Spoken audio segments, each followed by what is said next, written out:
Chapter 2353. Translator, Endless Fantasy Translation Editor, Endless Fantasy Translation, page 1/1. No one was surprised by Yunjian's sudden change in tone. Wei Min wanted to take Yunjian away, but Yunjian grabbed her by the head and pressed her against the wall. She almost suffocated and screamed for help. Ugh!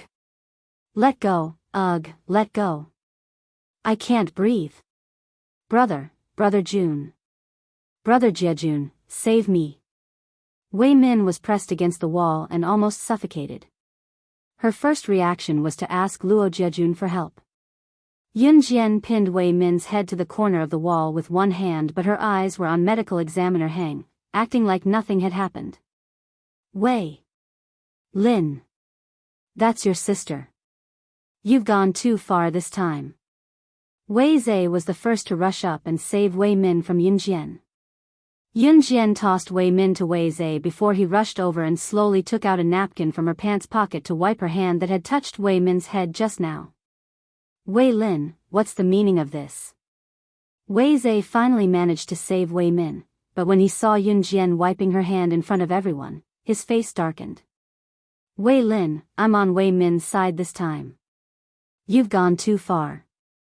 Luo Jiejun's lips curled as he spoke to Yunjian like he was ordering her. Luo Jiejun was high and mighty. In the past, whenever a girl spoke to him, the girl would be so excited that she couldn't sleep for a few days and nights. Hence, Luo Jiejun's words always had a sense of superiority. Captain Zhou, tell me all the information you've collected about Lin Jiayue. However, whether it was Luo Jiejun or Wei Zhe, Yunjian shouldn't ignore them. She crumpled the napkin into a ball and threw it into the trash can nearby without looking at it. Okay. Captain Zhou nodded and reported. According to the information I collected about Lin Jiayue this morning, there were only two major events that happened to Lin Jiayue recently. One was a few days ago. Lin Jiayue took the lead to bully a girl named Ling Qianqian. The other thing happened half a month ago. After a boy confessed to Lin Jiayue in public, Lin Jiayue humiliated him in public. According to insiders, after the boy was humiliated by Lin Jiayue, he lost all his love for Lin Jiayue and has been harboring hatred in his heart.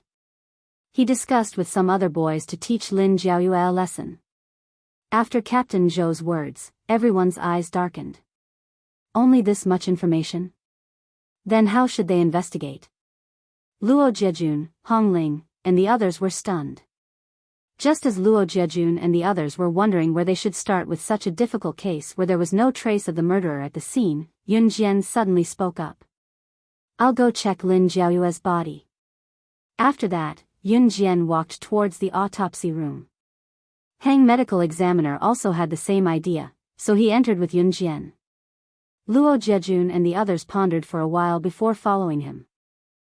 At that moment, Yunjian had already lifted the white cloth covering the body on the operating table.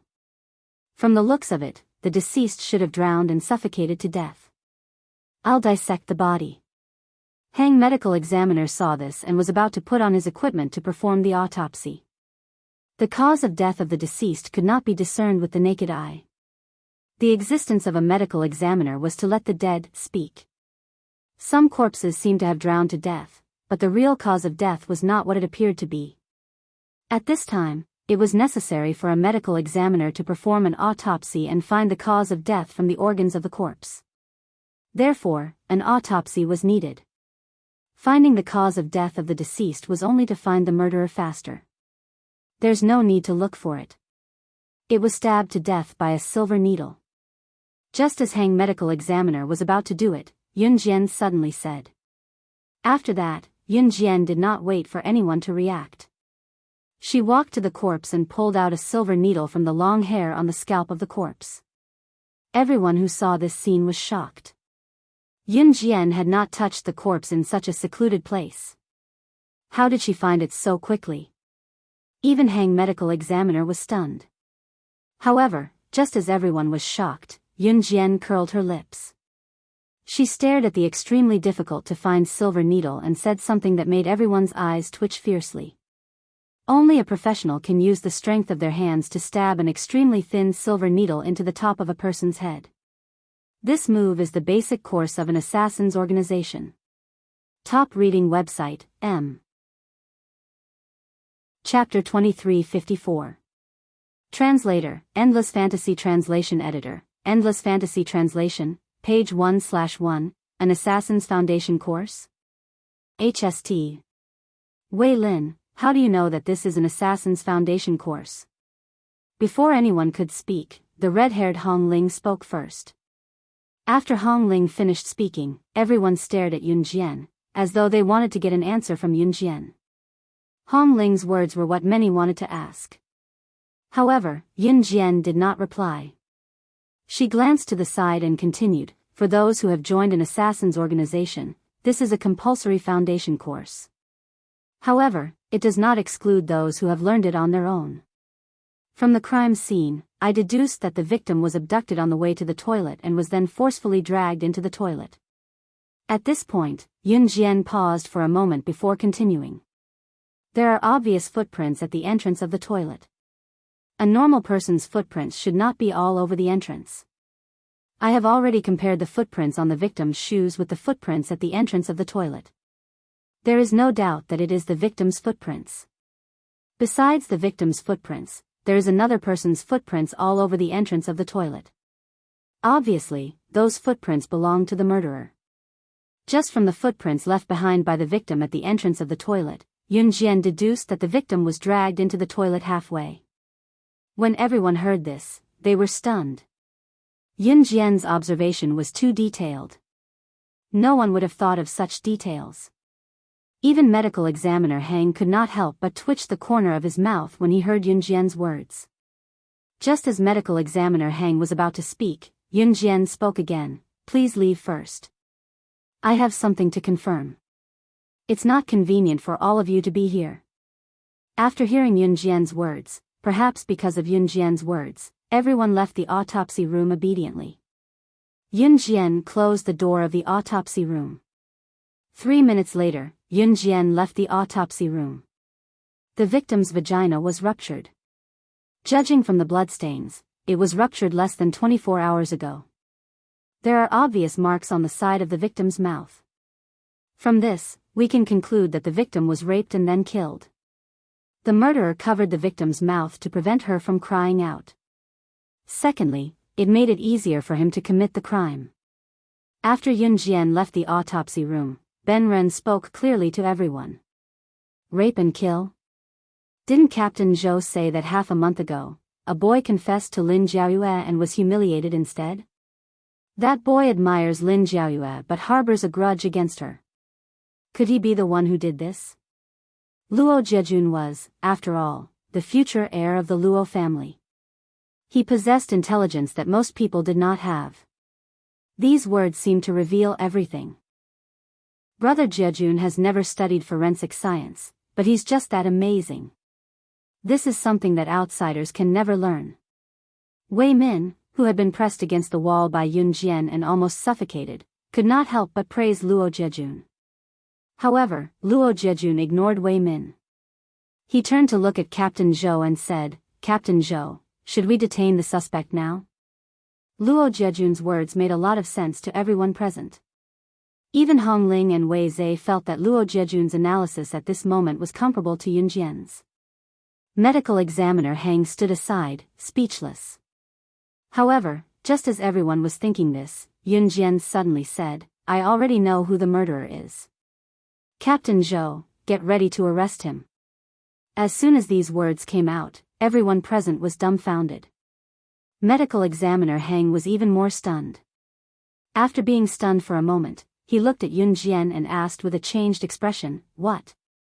You already know who the murderer is?" The complexity of this case is probably comparable to an S-rank mission. How long have you been on this mission? You already know who the murderer is. Translator, Atlas Studios Editor, Atlas Studios. Chapter 2355. Translator, Endless Fantasy Translation Editor, Endless Fantasy Translation, page 1/1. The S-level missions in the forensics world were the same as those in the assassin world. SSS level missions, S-level missions, A-level missions, B-level missions, from the big to the small, S-level missions were considered extremely difficult. As for SSS-level missions, they only had a 5% success rate. Lin Jiaoyue's death was a complete mystery. The murderer must be a habitual offender who had erased all traces of the crime scene. Such a mission was considered an S-level mission, at least in the forensics world. For others, even at their fastest speed, it would take them several months to solve an S-rank mission. To be able to solve it, it would be considered impressive. But what about Yun Jian? How long had it been since she took over the mission? Did she already know who the murderer was? While everyone was still in shock, the group had already followed Yun Jian to Sister Biao's classroom. The boy who confessed to the victim was also in the victim's class. Could he really be the murderer? According to the investigation, the boy who confessed to the victim was not in the classroom on the day of her death. It was said that he had applied for leave. Captain Zhou suddenly spoke when they were about to reach Sister Biao's classroom. Yun Jian did not reply to his question. When they reached the classroom, Miss Yang, the homeroom teacher of Sister Biao's class, came out to receive them. Miss Yang was in class at the moment. When she saw Yun Jian and the rest, she hurried over to ask, "How is it? Did you find the murderer?" There were no surveillance cameras near the toilets of the Imperial Academy. This was also the reason why the murderer could not be found. Miss Yang was obviously very concerned about her classmate's death. After all, she was the homeroom teacher and had to take responsibility. "It's still under investigation. Can we enter the classroom to take a look?" Captain Zhou asked. "Of course, please." Mr. Yang had just finished his sentence when he heard a voice. "No need to enter the classroom." Yun Jian's voice suddenly rang out. What was she up to again? Hearing this, Wei Min and the rest's faces flashed with displeasure. However, just as Wei Min was thinking this, Yun Jian had already looked straight at Miss Yang in front of everyone. "You were not there on the night of the incident." "Yeah, last night's self-study session wasn't my class." Mr. Yang nodded. "So after killing Lin Jiaoyue, you framed everything on the boy who confessed to Lin Jiaoyue half a month ago. Do you really think that no one knows what you've done, Teacher Yang?" Yun Jian narrowed her eyes, looked at Teacher Yang, and suddenly said. As soon as these words were spoken, everyone present was stunned. What are you talking about?" Mr. Yang was also stunned. He looked at Yun Jian and said in a daze. "You are indeed very capable. You destroyed all the evidence at the scene, but from the beginning, your expression told me everything." Yun Jian ignored Mr. Yang's rebuttal and continued speaking. Upon hearing Yun Jian's words, Teacher Yang suddenly laughed coldly. After that, Mr. Yang stopped arguing. He reached out and tore off the human skin mask on his face. Then, in front of everyone present, he said, "Haha. So what? That's right, I'm not that idiot Yang Jihong. That fool had already gone to hell. But even if you found out about me, what can you do? Before I retired, I was an ace assassin in the International Underground Assassin Organization. I'm already very surprised that you were able to find out that it was me who did it. But if you want to capture me with just your group of trash, then you're all delusional. What police, what medical examiner? In my hands, you're just a group of small fries." Mr. Yang suddenly changed his face and claimed to be an ace assassin in the Underground Assassin Organization. This identity scared Luo Jiajun and the others. Captain Zhou and medical examiner Hang were not in a hurry to turn back. Assassin. And he was an ace assassin in the underground. Everyone present was scared by this change and took 3 steps back. However, just as everyone's face changed and kept retreating, Yun Jian, who stood in the same place without moving, suddenly raised her eyes. That pair of deep black eyes was now stained with a trace of blood red. Then, she looked at Teacher Yang, and suddenly curled her lips into a cold smile. Then, in front of everyone present, she said to Teacher Yang, a sentence that shocked everyone present. "Ace assassin in the underground? Which organization are you from? How dare you be so arrogant in front of me?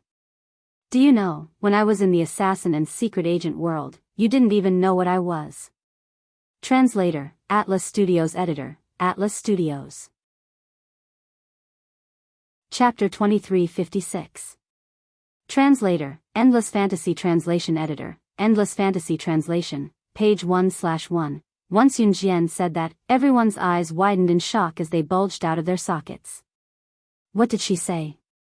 When she was in the world of assassins and secret agents? To be able to say something like that, it meant that Yunjian was an assassin and secret agent. She had also been in the world of assassins and secret agents. Then her true identity was, little brat, are you even 18 years old? You want to compare who has been in the world of assassins and secret agents for longer? I've been in the world of assassins for 30 years. In terms of experience and ability, I'm definitely not weaker than you. Teacher Yang heard Yunjian's words and refuted Yunjian loudly before anyone could react. His words were equally arrogant, but there was a confidence in his words that no outsider could imitate. In Teacher Yang's opinion, Yunjian was at most an 18-year-old girl. In his words, she hadn't even grown her hair yet she dared to say something like, when I was in the world of assassins and secret agents, you didn't even know what you were. Wei Lin, don't be stubborn. This matter is no longer something we can interfere with. Come back quickly. Let's leave this matter to the police. Luo Jiejun saw Yunjian standing in front of Teacher Yang, and was afraid that Teacher Yang would hurt Yunjian. He quickly spoke up and tried to call Yunjian back. Yes. Come back quickly. You're a genius in the world of forensic medicine. You've already completed your mission the moment you found the murderer. I've already contacted the Biyao City Armed Police Force. I believe that the Armed Police Force will be here soon to assist us in apprehending the murderer. You don't have to interfere with the rest of the matter. Captain Zhou and Luo Jiejun used the same tone to speak to Yunjian. In fact, Yunjian's words about being a secret agent and a member of the assassin world were just a bluff from Captain Zhou and Luo Jiejun's point of view. Yunjian purposely lied to Teacher Yang. Seeing that the situation wasn't right, Yunjian still dared to speak to Teacher Yang in such a tone. If Yunjian didn't retreat in the next second, she would definitely lose her life here. Teacher Yang suddenly chuckled. That slut Lin Jiaoyue refused to be my woman and even scolded me for being the scum of society. She said that I would go to hell sooner or later. TSK, look for yourselves, that's what happened to her. But you little brat actually dare to use such a tone to talk to me. Do you want to end up like that bitch Lin Jiaoyue? Teacher Yang spoke in a slow and leisurely tone, giving off a sense of leisure and laziness. At this point, Teacher Yang cast a sidelong glance at Yunjian and continued speaking in front of everyone. TSK. Seeing how pretty you are, I really can't bear to kill you, but... Teacher Yang. When he said this, he suddenly paused. His black eyes were originally staring at the ground. In the next second, he didn't continue speaking. After pausing, Teacher Yang suddenly raised his eyes that had been staring at the ground. At that moment, he was already charging towards Yunjian like a bolt of lightning. Immediately after making his move, Teacher Yang bent his hand into a very standard eagle's claw and extended it towards Yunjian's neck. At the same time, a sinister voice suddenly sounded, but you can still go to hell. Teacher Yang's sudden attack made everyone present unable to react in time. When Luo Jiejun and the others saw this, their eyes fiercely froze and even their breathing stopped at the same time. It's over. It's too late. Yunjian is finished. That kind of fast killer move. If one hadn't been in the assassin world for more than 10 years, they wouldn't have been able to withstand it. However, just when everyone thought that Yunjian was finished, they saw that when Teacher Yang made his move, not only did Yunjian's face not have the slightest bit of panic, but there was also an incomparably cold smile. In the next second, everyone suddenly saw a scene that caused their pupils to shrink and their mouths to open wide in shock. Translator, Atlas Studios Editor, Atlas Studios. Chapter 2357. Translator, Endless Fantasy Translation Editor, Endless Fantasy Translation, page 1/1. Translator, Endless Fantasy Translation Editor, Endless Fantasy Translation. Teacher Yang bent his hands into the shape of an eagle's claw, reaching towards Yunjian's neck with lightning speed. He planned to grab Yunjian's neck and kill Yunjian in one move. The speed of his attack, the way he attacked, it was so fast that no one could react in time. His speed, if he wasn't a trained ace assassin, he definitely wouldn't have the ability to do this. An ace assassin from an underground assassin organization. That was a terrifying existence. To the police, an ace assassin who had undergone strict training, who had been through life and death situations, and who had grown up in a survival of the fittest environment, was simply a nightmare. But even so, a powerful ace assassin from an underground assassin organization would still be caught by the police. But at least for now, Captain Zhou and the few ordinary policemen he brought from the police station, plus Luo Jejun, Wei Zhe, and the other students, as well as Hang Medical Examiner, there was no way they could compete with Teacher Yang. Not to mention saving Yun Jian from the murderous Teacher Yang, who belonged to a group of terrifying assassins from an assassin organization. No. Wei Lin. Dodge. Luo Jejun's face suddenly changed. He was so scared that his face suddenly turned pale, even his teeth started to tremble. Luo Jejun was so scared that his face suddenly turned pale, his teeth trembling, because he was afraid that Yun Jian would be killed by Teacher Yang. During this period, Luo Jejun had been paying more and more attention to Yun Jian. At this moment, Yun Jian was like a cloud of fog to Luo Jejun. The secrets she carried were like a bottomless pit that attracted Luo Jejun's attention. If Yun Jian died, then all of this would be gone. So Luo Jejun couldn't bear it, and almost at the same time, he shouted out these words in a hoarse voice. If it was said that Wei Min had never seen Luo Jejun's various actions before. But at this moment, when Wei Min saw that Luo Jejun was about to be killed by Teacher Yang, because of Yun Jian, she screamed on the spot. Wei Min's face hardened again, her nails digging into her flesh. Die. Die. Ha ha ha. Go to hell like Lin Jiaoyue, that untouchable bitch. Ha ha ha. However, the crowd only saw that Teacher Yang had already arrived in front of Yun Jian. At that moment, Teacher Yang's hand had already curled into an eagle's claw and was about to grab Yun Jian's neck and deliver a fatal blow. No. Luo Jejun, Captain Zhou, Hang Medical Examiner, and a few other people who cared about Yun Jian all let out a fatal cry. Just as the crowd screamed and closed their eyes in despair, waiting to see Yun Jian's neck snapped with a crack after Miss Yang grabbed her and killed her on the spot, Yun Jian's face suddenly turned pale. All the others saw was a flicker in Yun Jian's eyes.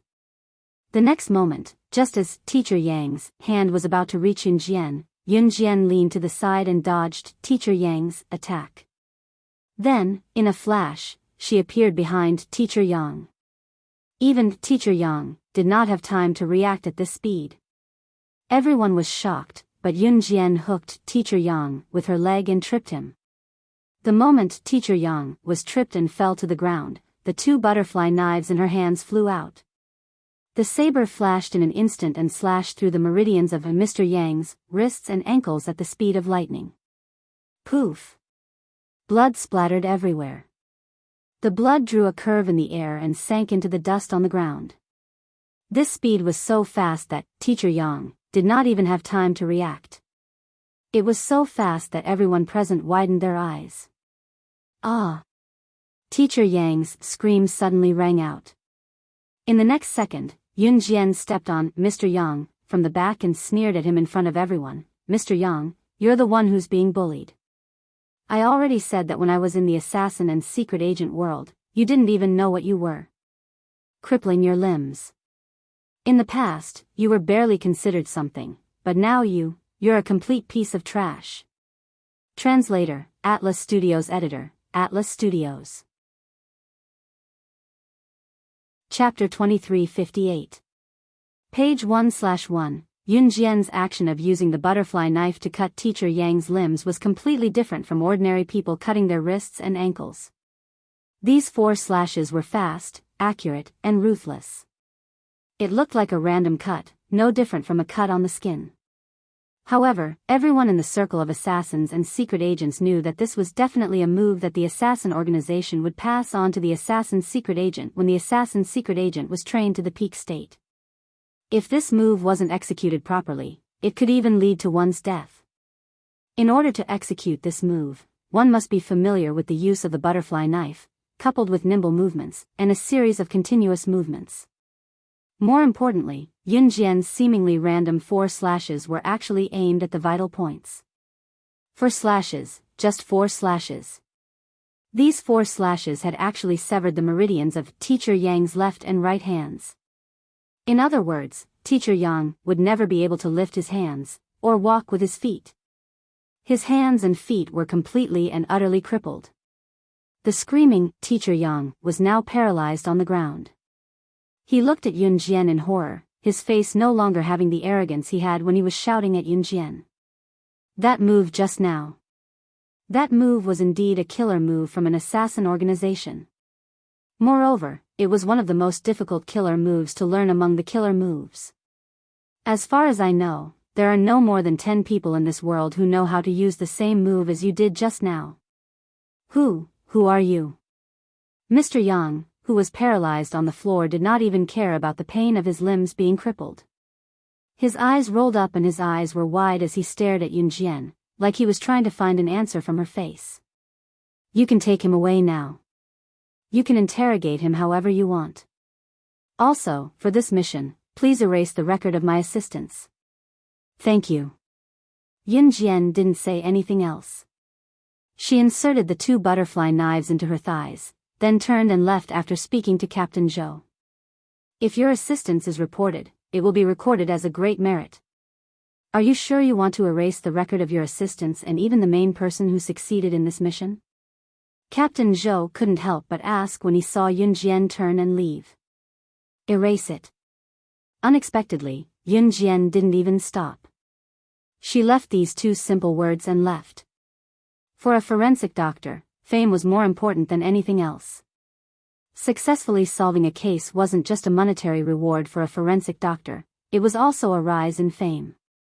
Only with a rise in fame would you be able to get more cases in the future, and more people would hire you to solve cases. When Hang's medical examiner heard Yun Jian's reply, he was stunned. He finally understood. Why was Yun Jian, a person who was invited as a special guest by the top international medical institution, not at all famous internationally? That was because she had solved the case and didn't care to leave her name. This result stunned Hang's medical examiner. It also made Luo Jiejun and the others gulp hard. If an ordinary person had Yun Jian's ability to solve a case, they would have bragged to the heavens. But what about Yun Jian? She actually asked to erase her record and didn't ask for credit? Luo Jiejun looked at Yun Jian's departing footsteps and pondered. She was really getting more and more charming. Top reading website, M. Chapter 2359. A few days later, after Captain Zhou arrested Teacher Yang, the results of the case were out. That day, Yun Jian had just arrived at the classroom when her deskmate, Luo Jichen, rushed into the classroom and told Yun Jian about the gossip he had heard over the past few days. Wei Lin, did you know? The results of the case that was solved 2 days ago are out. I didn't expect the police to be so powerful. They solved the case in just 2 days. Take a guess. Lin Jiaoyue's death, who did it? Luo Jichen didn't know what happened that day. He thought that Yun Jian didn't know anything, so he asked Yun Jian in a suspenseful tone. Who? Yun Jian knew it was intentional. At that, Luo Jichen looked at Yun Jian with a grin that said, "You don't know about this, do you?" and spoke. "I knew you wouldn't be able to guess." Hee. The truth is out. It was Lin Jiaoyue's homeroom teacher who did it. Lin Jiaoyue's real homeroom teacher, Yang Jihong, was already dead. The person who pretended to be Lin Jiaoyue's homeroom teacher was an ace killer. He was amazing. But he was still caught by the police. As expected of our Z country's armed police force. They're amazing. The real reason why Teacher Yang killed Lin Jiaoyue was because Lin Jiaoyue was bold and unrestrained, but she fell in love with Yang Jihong, who was already married at that time. He was Lin Jiaoyue's real homeroom teacher. Teacher Yang originally lived as an ordinary person. He once met Lin Jiaoyue by chance and confessed to her that he wanted her to be his mistress. Lin Jiaoyue refused, so Teacher Yang killed Yang Jihong in revenge and pretended to be Yang Jihong to trick Lin Jiaoyue into going to the toilet. But who knew that Lin Jiaoyue found out that Yang Jihong was disguised by Teacher Yang, so she wanted to run away. In the end, she was dragged to the toilet by Teacher Yang. After a round of violence, Teacher Yang killed Lin Jiaoyue with a silver needle with a perverted mind of revenge. He then pretended that Lin Jiaoyue had committed suicide by soaking her head in the toilet. Everything was settled. It could only be said that Lin Jiaoyue was very unlucky to have met Teacher Yang, an ace assassin from an assassin organization. Sometimes, when a person's luck starts to deteriorate, you can't stop it. You can even choke to death while drinking water. That's how it works. On this day, Yun Jian went to the school cafeteria for breakfast. She really wanted to eat sauerkraut today, so she brought some sauerkraut and gave it to the cafeteria auntie to add into the stir-fried noodles. After that, he placed the fried noodles in front of a table and sat down to eat. It was really strange. These days, her appetite was getting bigger and bigger. In the past, Yun Jian's appetite was not small, but now, her appetite was 3 times as much as before. Therefore, Yun Jian's bowl of fried noodles was equivalent to 3 bowls of ordinary fried noodles. It was Yun Jian who deliberately asked the cafeteria auntie to prepare 3 servings. Damn, Wei Lin, you're eating so much again. Luo Zhechen stepped on the stool and jumped onto it. He sat on the stool, holding a lunchbox that was 1/3 the size of Yun Jian's stir-fried noodles. He stared at her in a daze. Yun Jian responded softly and continued to eat her noodles. At this moment, Luo Zhejun, Wei Zhe, Wei Min, and Hong Ling just happened to walk past the table where Yun Jian and Luo Zhechen were sitting. At this moment, Luo Zhechen was looking at Yun Jian with great interest. When Luo Zhejun and the others walked past Yun Jian, Luo Zhechen suddenly said to Yun Jian. Hee. Wei Lin, don't tell me you're pregnant. I heard that women eat a lot when they're pregnant. And to be able to eat 3 times more than ordinary people, this means that there are 2 in your stomach. Don't tell me you're pregnant with twins. Please remember the domain name of this book. Mobile reading website. Chapter 2360. Luo Zhechen was grinning as he said this, his face full of ridicule. As he spoke, his deep black eyes seemed to stare at Yun Jian's stomach that wasn't bulging, and he was all smiles. Suddenly hearing Luo Zhechen's words, Yun Jian's hand that was holding the stir-fried noodles suddenly paused. Zhechen. What nonsense are you talking about? You're usually ignorant and incompetent in the academy, hanging out with your hooligan friends every day. I don't care about you anymore. But what kind of nonsense are you spewing out of your mouth? Wei Lin is still a pure and innocent girl, she hasn't even had a boyfriend, how could she be pregnant? Luo Zhejun had just walked past Yun Jian and Luo Zhechen when he suddenly heard Luo Zhechen's words. Luo Zhejun stopped almost at the same time, turned around and scolded Luo Zhechen. Luo Zhejun suddenly stopped and said such words to his younger brother Luo Zhechen. This action shocked everyone present. Needless to say, Luo Zhejun was paying more and more attention to Yun Jian now. He was just passing by, but when he heard Luo Zhechen's words, Luo Zhejun immediately stopped and scolded his own younger brother in such a tone. And it was because of a girl. This was something that had never happened before. No, brother, can't you tell? I'm just joking with Wei Lin. We usually joke around too. If you don't believe me, you can ask Wei Lin. Luo Zhechen was so scared that his face trembled, and he quickly waved his hand and pointed at Yun Jian. Wei Lin, don't you think so? Luo Zhechen looked at Yun Jian with an expression that begged her for help, and his hands were begging for help. He didn't want his big brother to complain to his dad. Yun Jian responded softly, then she picked up the pickled cabbage stirred in the stir-fried noodles, chewed it, and continued to eat. Yun Jian didn't think that she was pregnant. She used to eat a lot, and recently, she didn't feel like vomiting anymore, so it obviously wasn't a sign of pregnancy. Moreover, even if she was really pregnant, she definitely wouldn't let Luo Jiejun and the others know. Luo Jiejun, Wei Min, and the others had their own thoughts when they saw that Yun Jian was too lazy to say anything else after replying.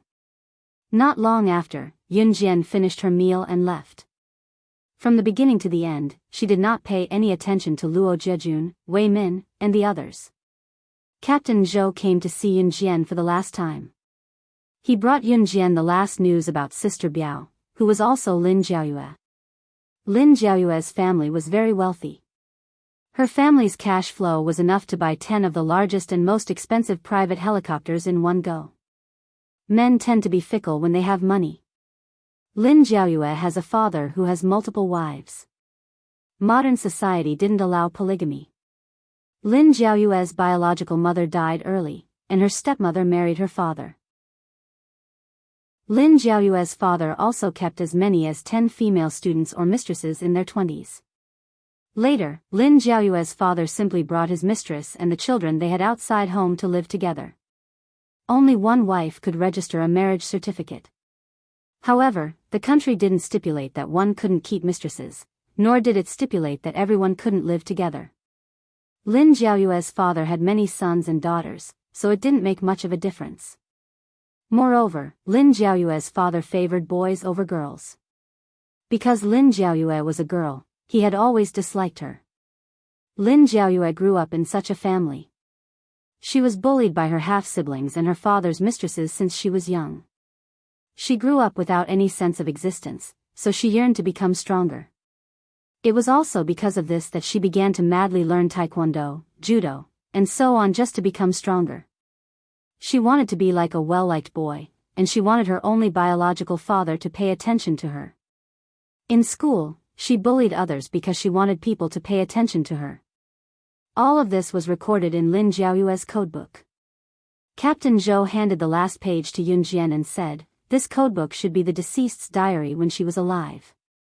You're mentioned in it." Yun Jian took it and flattened the pages of the codebook. She saw that the last page of Lin Jiaoyue's diary was written on it.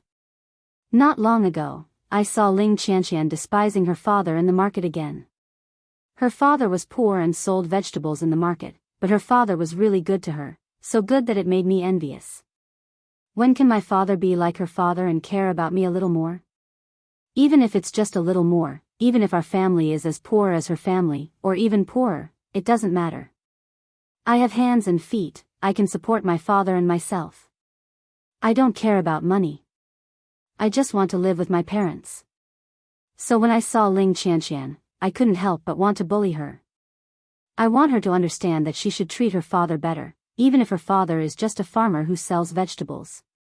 Oh, by the way, I met a very beautiful girl today. She has a strong aura and is very domineering.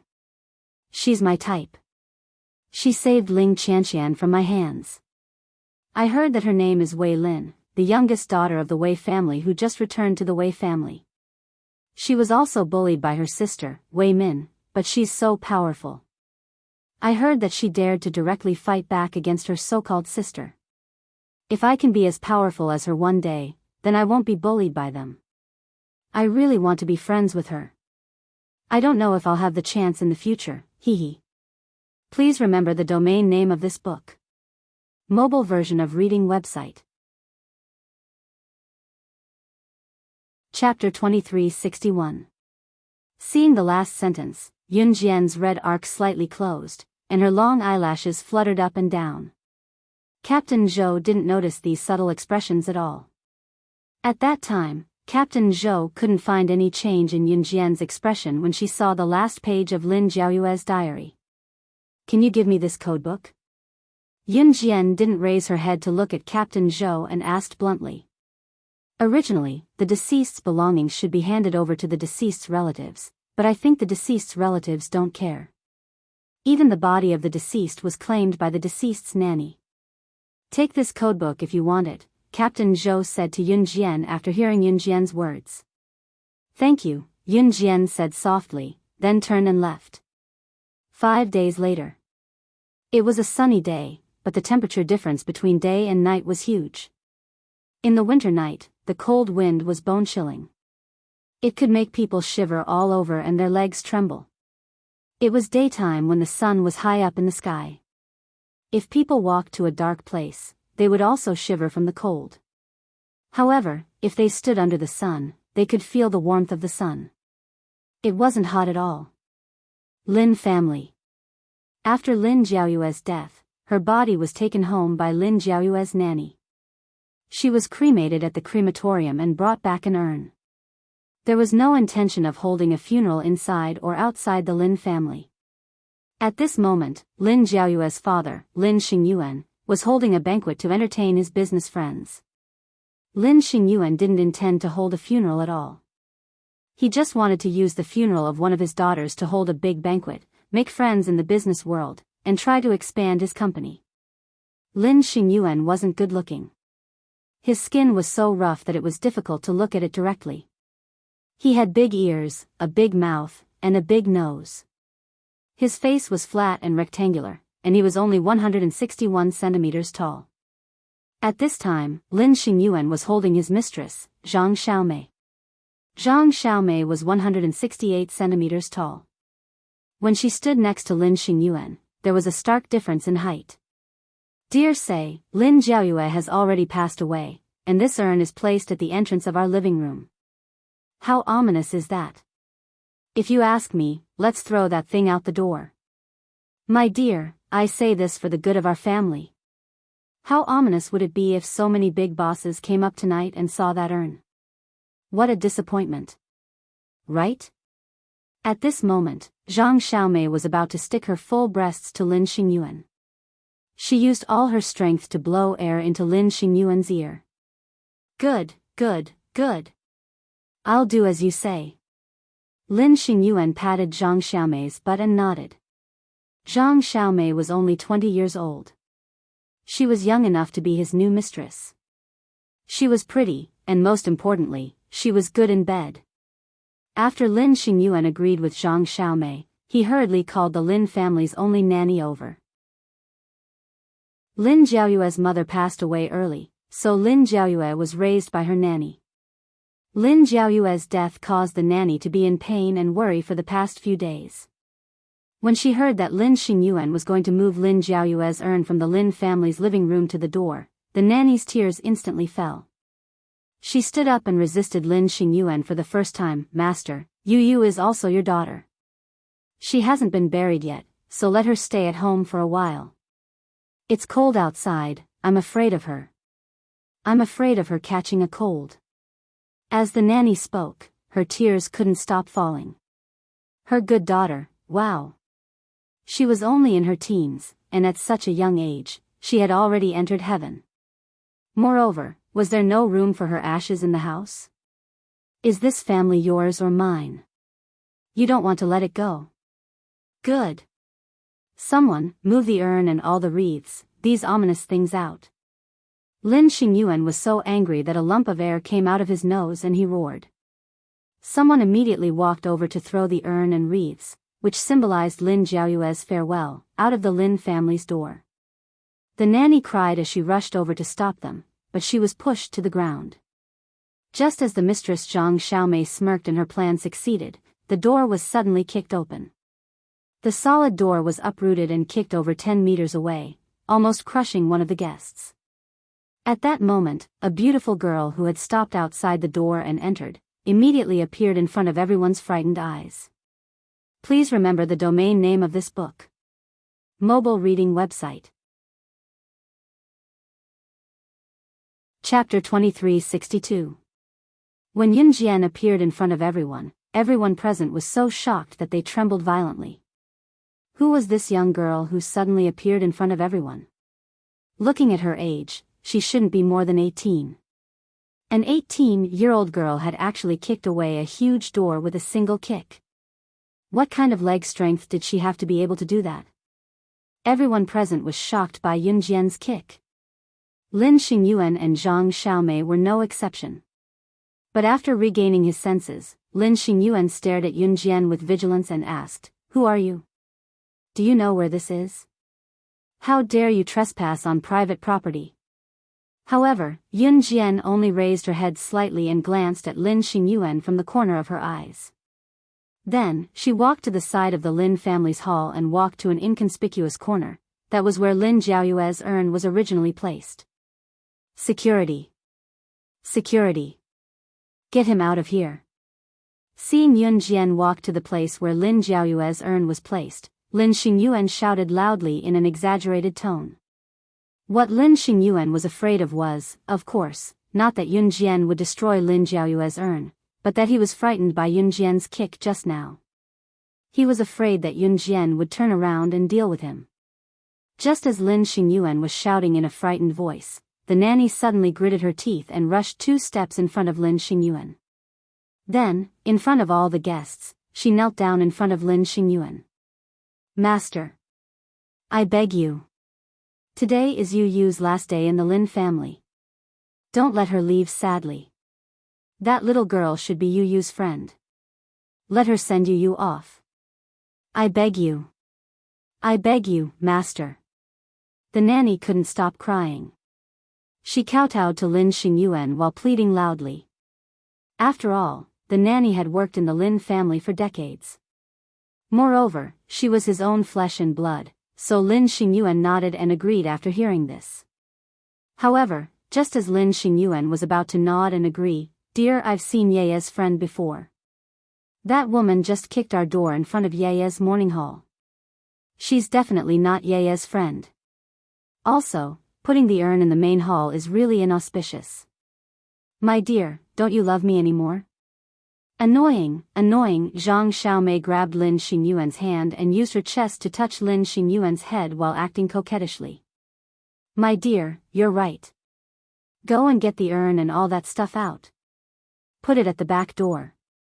Hearing Zhang Xiaomei's coquettish voice, Lin Xingyuan's lower body tightened. He quickly listened to Zhang Xiaomei's words and asked someone to move Lin Jiaoyue's urn to the back door. She didn't even allow Lin Jiaoyue to leave the Lin family's main gate. However, as soon as Lin Xingyuan finished speaking, a ping-pang sound was suddenly heard. Hearing this voice, everyone looked in the same direction. Not far from where the sound came from, Yun Jian was already standing in front of Lin Jiaoyue's urn. They saw a clean butterfly knife thrown directly on the table by Yun Jian. After making a loud noise in this quiet place, it appeared in front of everyone. Suddenly seeing this clean butterfly knife, everyone's face suddenly froze. At that time, Yun Jian was looking at the black and white photo of Lin Jiaoyue's smiling face above Lin Jiaoyue's urn. She was expressionless in front of everyone present. When everyone's faces changed dramatically in horror, she said, "You and I are the same. We both live in a world where we can't help ourselves. You said that you want to be as powerful as me, and I also want to be as ordinary as you. This butterfly knife has been with me for more than 10 years. The number of souls that died under my butterfly knife is exactly 5,000, no more, no less. Now, I'm giving it to you. I'll accept your wish for you. Please remember the domain name of this book. Mobile version of reading website. Chapter 2363. Yun Jian's words instantly stirred up the shock and fear of all the guests present. Even some people's faces gradually turned as white as a sheet of paper at a speed that outsiders could clearly see. Shock. Fear. Horror. There was not a single person in the crowd who was not affected by these 3 words. For a moment, the scene was so quiet that even the sound of breathing could be heard clearly. Everyone maintained a stunned expression, and no one dared to take the lead and make a sound. Among them, Lin Xingyuan and Zhang Xiaomei's expressions were the most exaggerated. After hearing Yun Jian's words, Lin Xingyuan and Zhang Xiaomei's faces completely froze. The 2 of them were so frightened that their faces changed drastically, and even their bodies started to tremble violently. What did she just say? She said that the souls of the deceased under the butterfly knife were exactly 5,000 people, no more, no less. This, 5,000 people. Could it be that the souls of the deceased under the knife, a total of 5,000 people, were all killed by this girl standing in front of Lin Jiaoyue's urn and portrait? Who was she? How could she kill so many people? Lin Xingyuan never imagined that Yun Jian was such a terrifying existence. He was so frightened that he almost suffocated. You, what do you want? Recalling the scene when Yun Jian kicked over the door when she appeared, Lin Xingyuan was so frightened that his whole body trembled. Then, he stared at Yun Jian and asked in a trembling voice. Zhang Xiaomei, who was standing beside Lin Xingyuan, rolled her eyes and suddenly glared fiercely at Yun Jian. Then, she leaned over to Lin Xingyuan's ear and whispered a few words. Ha, this little friend, thank you so much for coming here to see you for the last time. As her father, I really welcome you. I wonder if you have any requests, you can ask me. Lin Xingyuan looked at Yun Jian with his ugly and fat face and spoke with a fawning expression. Come here, Yun Jian said expressionlessly as she glanced at Lin Xingyuan from the corner of her eyes. After saying that, Lin Xingyuan obediently ran over. While running over, Lin Xingyuan also carefully looked at Yun Jian. Io, this little girl is so pretty. If he could be like Zhang Xiaomei, that little slut, and take this little girl into his harem. Lin Xingyuan had an evil thought in his heart. This little girl was only 2 years younger than Zhang Xiaomei. Although he was 1 or 2 years older than them, he was rich. Moreover, an older man would dote on her. Lin Xingyuan muttered in his heart, could it be that this little girl had taken a fancy to him? After all, there weren't many men who were as rich and doted on women as he was. While thinking, Lin Xingyuan arrived in front of Yun Jian. Yun Jian had already noticed that Zhang Xiaomei had sneaked out the door, but she was too lazy to pay attention to her. Instead, she stood in front of Lin Xingyuan and threw a white piece of paper in front of him. Pick it up and read it. Lin Xingyuan was afraid that Yun Jian would make a move on him. He quickly picked up the white note on the ground and read it. You, Daddy loves you. What the hell was this? Lin Xingyuan was just thinking about it when he saw Yun Jian take out a codebook that wasn't too thick, but it wasn't too thin either. She asked him to get someone to bring a basin of fire.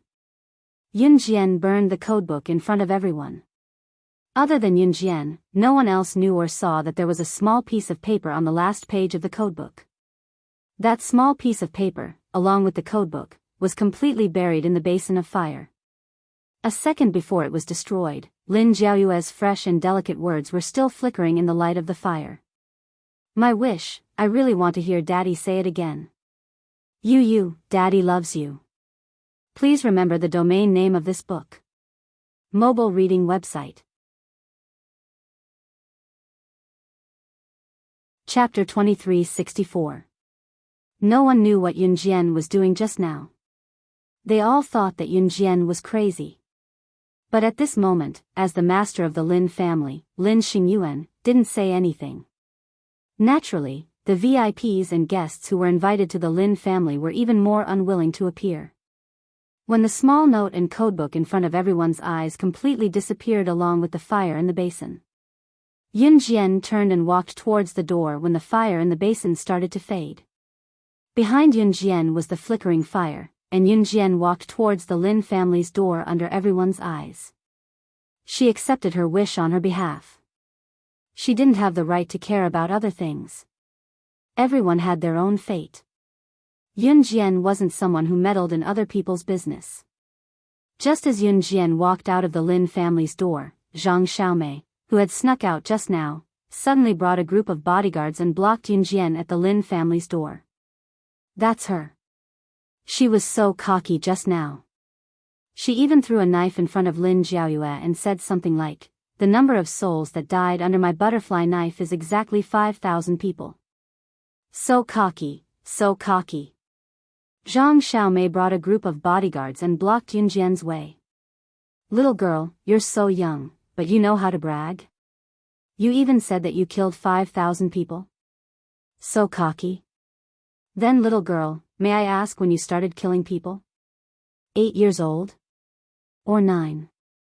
Ha ha ha, you don't even have a draft when you're lying. You kill people every day. It's extremely difficult for you to kill 5,000 people.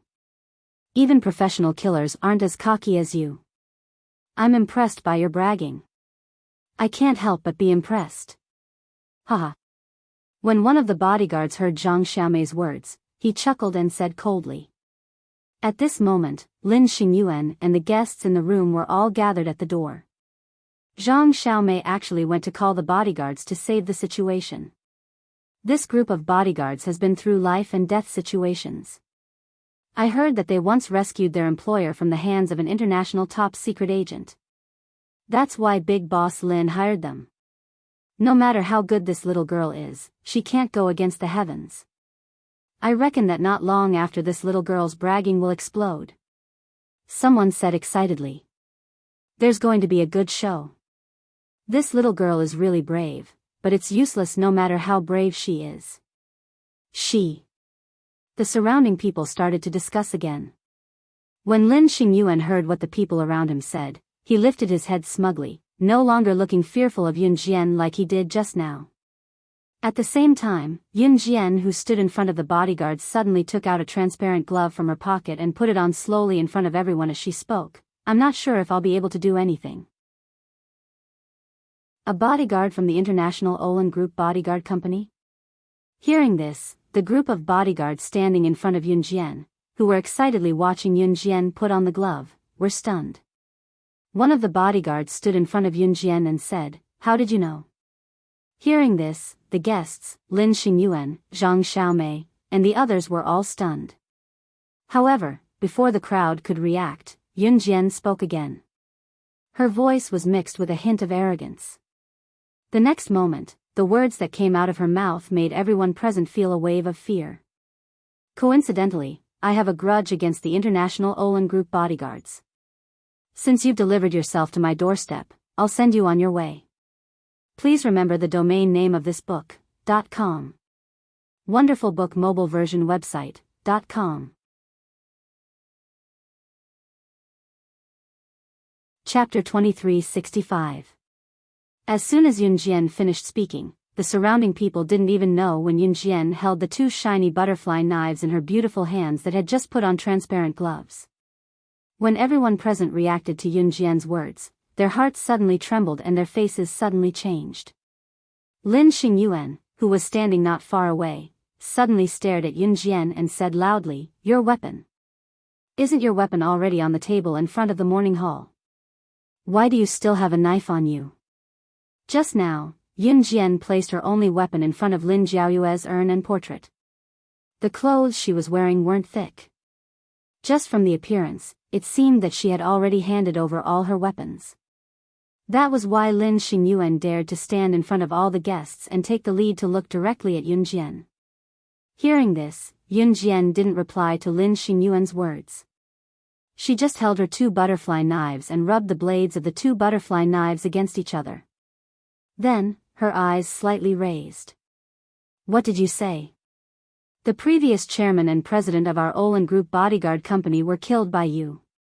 "Then you are." The bodyguard who represented the bodyguards to speak to Yun Jian heard Yun Jian's words and spoke again in a frightened tone. The sudden change in the bodyguard's expression made everyone present dumbfounded.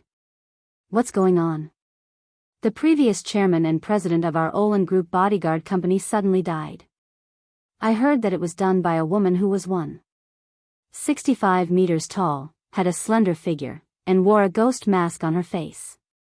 That woman carried a Gatling gun in front of all the company's executives and directly killed the previous chairman and president in the company's board of directors meeting. In the future, the company's executives directly issued an order that if we meet that woman in the ghost mask in the future, we must back down. Another bodyguard trembled as he recounted what had happened that year in front of everyone present. The meaning of these words was that the bodyguards of the International Olan Group bodyguard company must never provoke the other party. Even if they didn't listen to their employer's orders, they were not allowed to provoke that terrifying woman. Oh. I thought that those guys would secretly send people to hunt me down. I didn't expect that they would forget about the past and even order their subordinates not to attack me. When Yun Jian heard the bodyguard's words, her deep eyes narrowed slightly and her beautiful red arc calmed down. Could it be that this girl was someone that even the International Olan Bodyguard Company didn't dare to provoke? After hearing the bodyguard's words, Lin Xingyuan's heart suddenly trembled, but he suddenly let out a big sigh of relief. Since she knew that her former enemy didn't care about the past and decided to make a move on her, then this young lady probably wouldn't make a move on this group of bodyguards, right? At this moment, Lin Xingyuan was afraid that he would be implicated, so he was so scared that his expression changed. He forced a harmless smile on his face. Just as Lin Xingyuan was thinking this, Yun Jian's crisp voice sounded as expected, "Then I won't kill you." After these words were spoken, for some reason, under Yun Jian's oppressive aura, everyone heaved a huge sigh of relief. Lin Xingyuan also heaved a huge sigh of relief. However, just when Lin Xingyuan and everyone present thought that Yun Jian would stop, a scene that made everyone forget to breathe suddenly occurred in the next second. Just as Yun Jian was about to hide the butterfly knife at the tight part of her thigh, she fiercely swung the butterfly knife in one hand. In front of everyone present, she controlled the timing and strength of the butterfly knife's blade and threw it more than 10 meters away, directly stabbing one of the bodyguards in between the eyebrows. This bodyguard was the one who said that Yun Jian was really good at bragging. The knife pierced 3 inches into the wood between the eyebrows. This bodyguard was already dead before he even realized the danger. He directly fell to the ground, dead. When everyone saw this, they were so frightened that their faces suddenly changed. In the next second, Yun Jian's red arc curved. She pursed her lips again in front of everyone present, and then her cold words made everyone present tremble in fear. "This is a meeting gift for you. Let me tell you, the new chairman of the Olan Bodyguard Company, don't think that I don't know what he's doing behind my back. Otherwise, I'll go over and take his dog life at any time. Please remember the domain name of this book." Mobile reading website. Chapter 2366. Yun Jian's words rang clearly in everyone's ears, triggering their fear and dread to the point that their faces paled. Lin Xingyuan was so scared that his face was trembling, his lips and teeth were trembling, and his originally sharp eyes became lifeless in an instant. Kill him, he. Lin Xingyuan was so scared that he wanted to hide behind the guests. "Dear, I'm scared." At this moment, Zhang Xiaomei, who thought she was very smart and had even taken the initiative to call for the bodyguards, grabbed Lin Xingyuan with a face full of shock and fear. She hid behind Lin Xingyuan. "Dear, save me. I'm scared. That woman is too scary. She will kill. Zhang Xiaomei said as she grabbed Lin Xingyuan's hand and pushed him in front of Yun Jian. Lin Xingyuan saw that timid and scared look, and his face suddenly changed. Lin Xingyuan's body that was pushed by Zhang Xiaomei to Yun Jian because of fear was also supported by Lin Xingyuan himself, and only then did he stabilize himself. At first, he wanted Zhang Xiaomei to be his mistress because not only was she young, but she also said that she loved him. She said that she would give up everything for him, even her life. If a bad person appeared one day, she would be the first to stand in front of him and protect him. When Lin Xingyuan heard this and saw Zhang Xiaomei's face full of vows, he really believed her. He thought that she was an innocent and pure girl who really loved him and was willing to die for him. But if Yun Jian really wanted to kill them, Zhang Xiaomei would run over and hide behind him, and she would push him towards Yun Jian. If Lin Xingyuan didn't stand firm, he would have already thrown himself towards Yun Jian. It was conceivable that after Yun Jian killed one of the bodyguards, he would fall and hit the muzzle of the gun, and what would happen to him? It was also at that moment that Lin Xingyuan's mind suddenly jolted. His face trembled as he suddenly recalled that a few decades ago, there was once a daughter that he loved to the bone who grabbed his hand and calmly said to him, "Don't worry. Daddy. Yaya loves you." It was the kind of love a daughter had for her father. In the future, if Daddy is in danger, you will be the first to rush in front of Daddy. No matter how many demons there are, you will defeat them all. The scene changed. He and his daughter were blocked by a large wolfhound. His little daughter stood in front of the wolfhound and stopped it.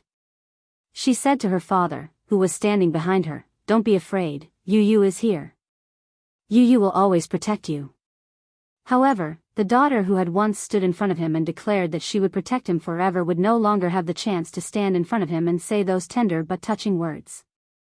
Never again, there was no chance, since when did his precious daughter become one of his many children, an existence that he could do without?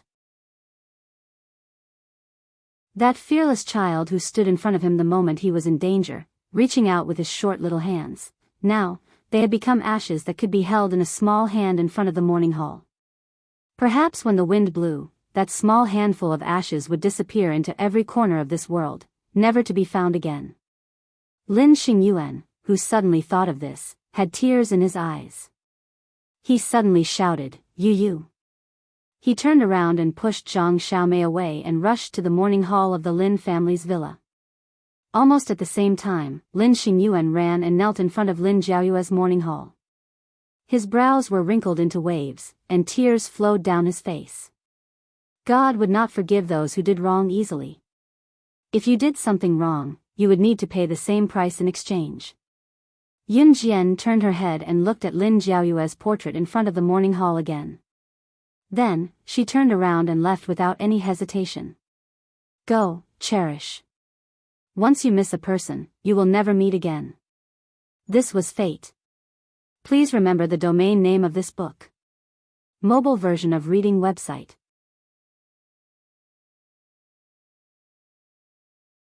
Chapter 2367. The bodyguards of the Lin family naturally didn't dare to stop Yun Jian from leaving. Therefore, no one said anything about Yun Jian's departure. 3 days later, the fencing competition would officially begin. The fencing competition that had been delayed due to the murder case was finally about to begin. The students of the Imperial College were extremely excited. On the night before the competition, Yun Jian and all the students who were participating in the competition were called together to visit the palace of the Imperial College. Everyone knew that the first dean of the Imperial College in the last century was John, an aristocrat of country-wise palace. He was also an artisan. After John came to Country Z and founded the Imperial College, the first thing he did was to order people to build a palace that was similar to the palace of Country Y. The architectural style of the palace was pure Country Y. Usually, the palace of the Imperial College was locked with a key from the outside. Only when the annual fencing competition was approaching would the registered students be allowed to visit the palace. At this moment, Yun Jian was walking towards the palace of the Imperial College with a group of students who were participating in the fencing competition. Wei Lin. You're here too. Let's go together. Luo Jiejun's voice came from behind Yun Jian just as she was walking towards the palace with a group of people. Needless to say, Luo Jiejun's tone was very cheerful when he saw Yun Jian. Yun Jian didn't turn around, so Luo Jiejun brought Hong Ling and Wei Min to Yun Jian. Wei Zhe was played by Yun Jian last time and couldn't move his hands no matter how hard he tried. Therefore, he could only give up this fencing competition. At this moment, Wei Min found Yun Jian to be more and more of an eyesore. Not only did she steal Brother Jun from her, she even beat up her brother until he didn't know what was going on. His hands couldn't move and he had no choice but to withdraw from the competition. However, just as Wei Min was about to say something unpleasant to Yun Jian, a voice was one step ahead of Wei Min and suddenly sounded in front of everyone. Wei Lin I'm coming, ha ha ha, let's hurry up and choose the flower sword. If we're late, those little bastards will snatch it away first. Everyone felt a gust of wind blow past them, and then a figure appeared beside them. As Luo Jichen ran to the front of the crowd, he put his hand on his crotch and fastened the zipper. Those who knew what was going on knew that Luo Jichen had just gone to the toilet. He didn't even have time to zip up his pants before he ran out. Those who didn't know would think that Luo Jichen had rushed over after visiting a prostitute. Puff! What the hell are you doing? When Hong Ling saw Luo Jichen's strange look, he grabbed a handful of his short red hair and laughed out loud. Get lost. He's just like my brother. I can't be bothered to see you. Luo Jichen pushed Hong Ling aside and walked over to Yun Jian. He said to Yun Jian, "Don't worry. Wei Lin, let's go quickly.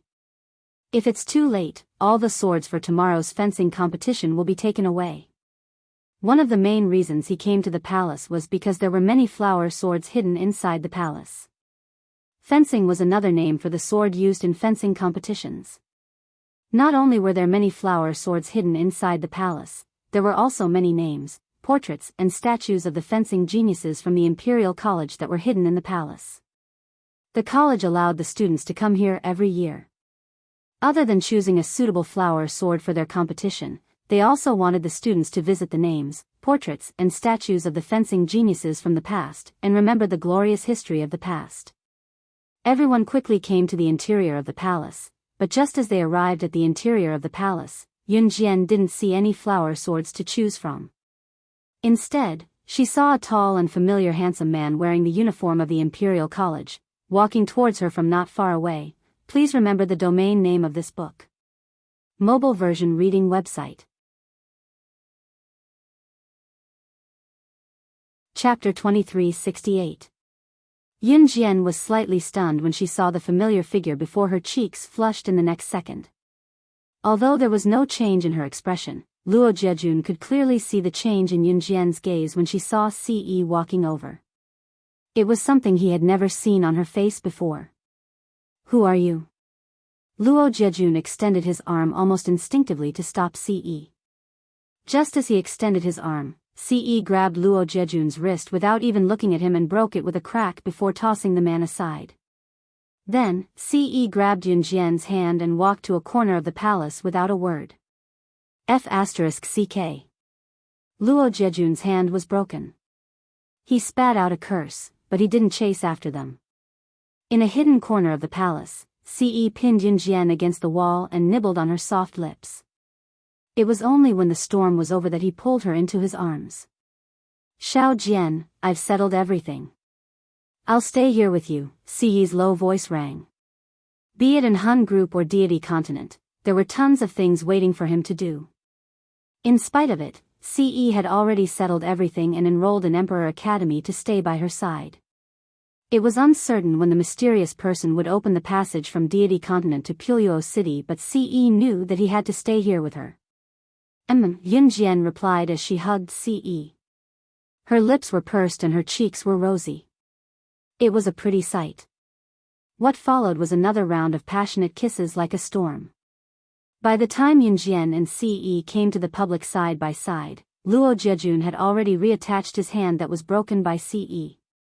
Luo Jiejun was a martial artist, so reattaching a broken hand was a piece of cake for him. "Wei Lin, he's..." When Luo Jiejun saw Yun Jian and Ce coming over, he pointed at Yun Jian and asked loudly like he was catching an adulterer in the act. Luo Jiejun could clearly see that Yun Jian's lips were much redder than before, as if someone had kissed her for a long time and left a mark on them. Her man, Ce clasped Yun Jian's hand without hesitation and led Yun Jian past Luo Jiejun. Ce had enrolled in school and signed up for the fencing competition, but he did not bother to take part. Both of them chose their fangs. They were supposed to stand where they were with the other students and wait for them to choose their fangs before they left. However, Ce held Yun Jian's hand and stood beside an antique window on the third floor of the palace, asking Yun Jian, "Xiao Jian, can we jump?" He was going to take her to skip school. There were teachers on the first floor, so the fastest and most convenient way to skip school was to jump down from the third floor of the palace. Yun Jian nodded. The third floor was a piece of cake. Then, Ce held Yun Jian's hand and leaped down from the third floor of the palace with her to the outside. They left the school by jumping over the wall. Ce was not interested in school. There was only one thing he was interested in, her. When Yun Jian got into Ce's Lamborghini sports car, Ce told Yun Jian, "The mystery man will probably take action soon. I'll always be with you, I won't let you get hurt." Ce would only say this when there was no one around.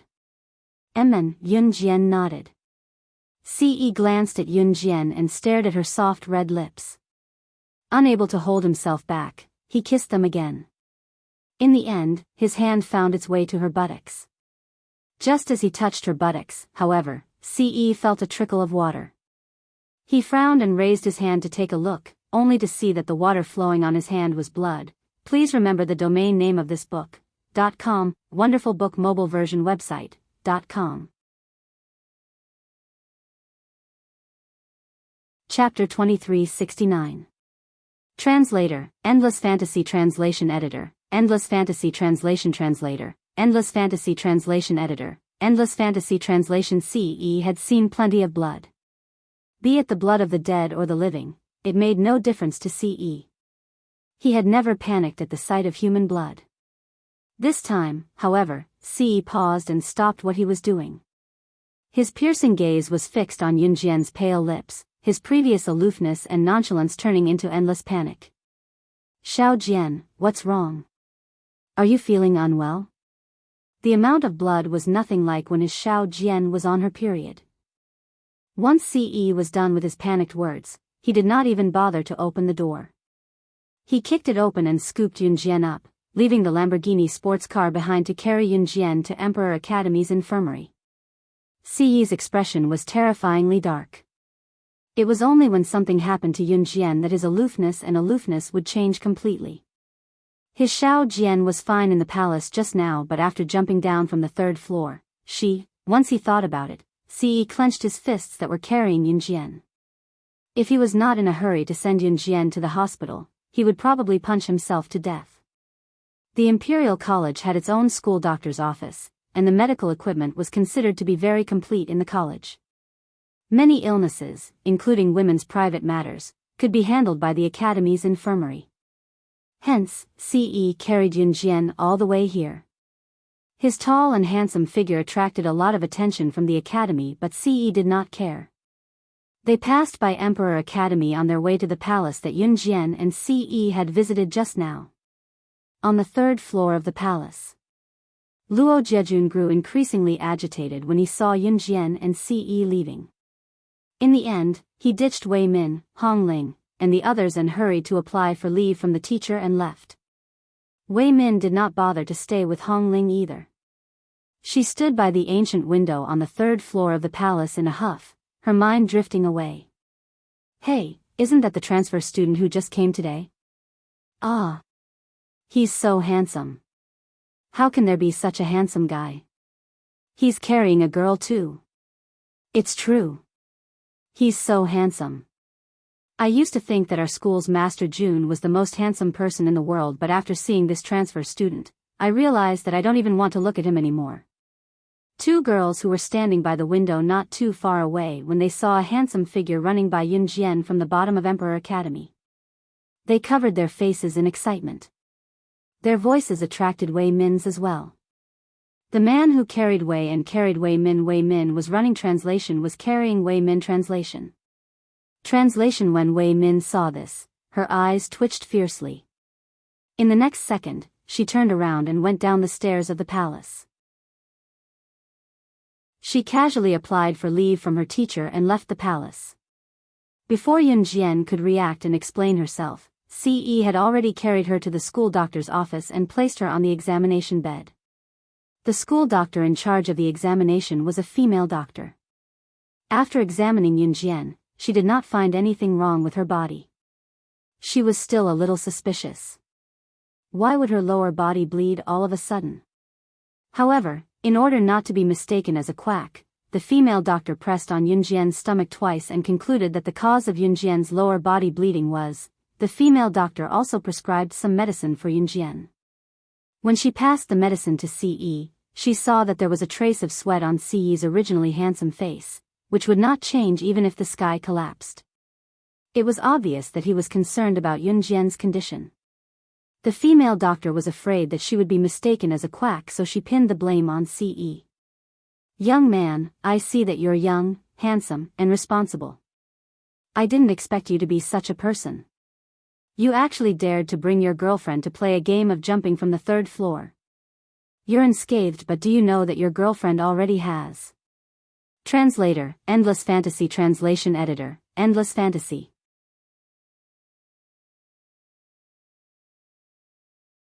Chapter 2370.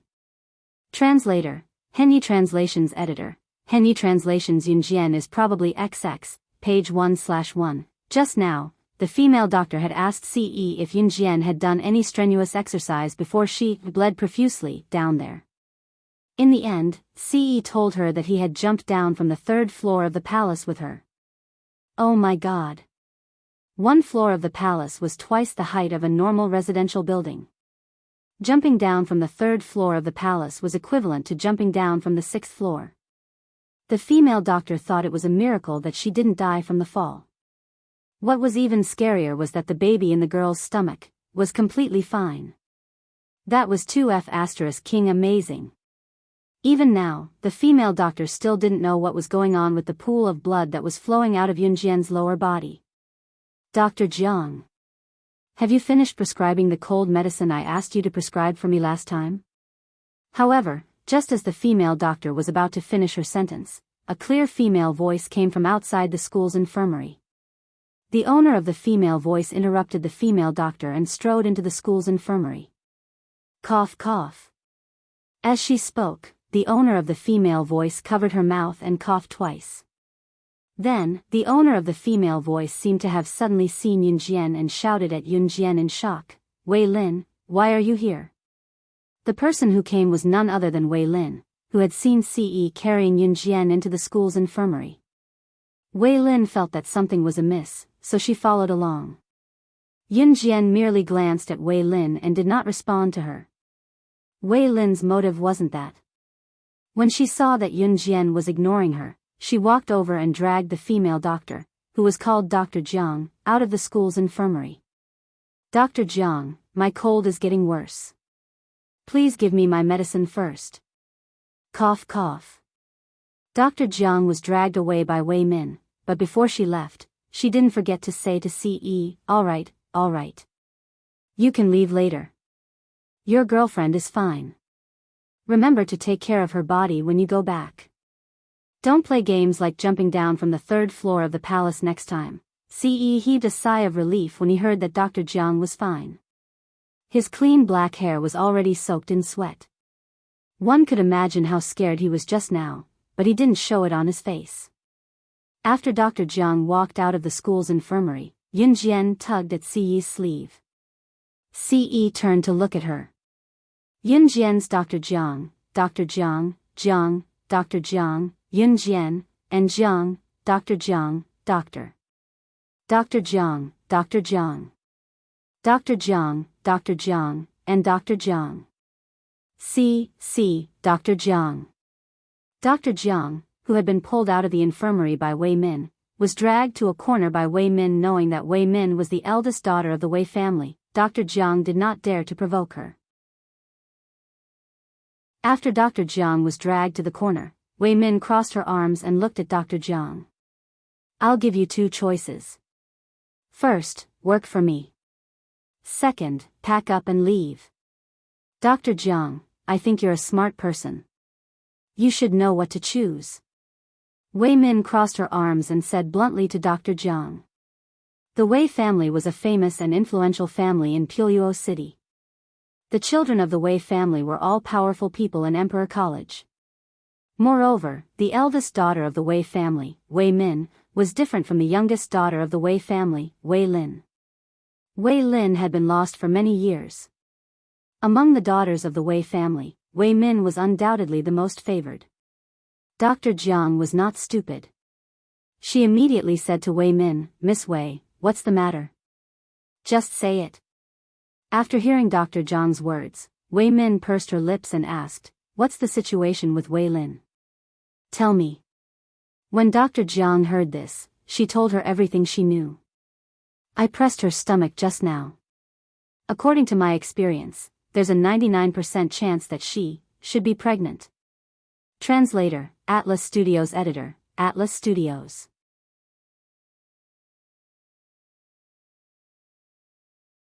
Chapter 2371. Translator, Endless Fantasy Translation Editor, Endless Fantasy Translation, page 1/1, What? Wei Min thought that she would hear something, but after hearing Dr. Zhang's words, her expression changed drastically. It was only when Wei Min realized that she had shouted too loudly that she reached out to cover her mouth. Her eyes widened in disbelief. Wei Lin was pregnant.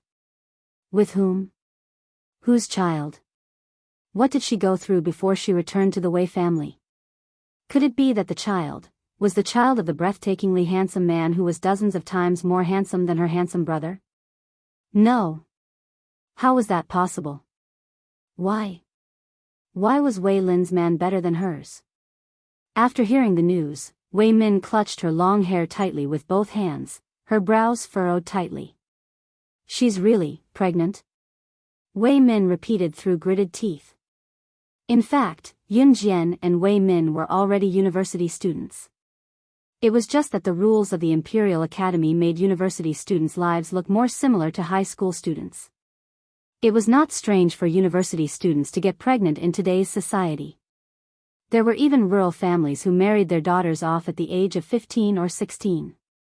At the age of 18, they should be mothers of 2 children.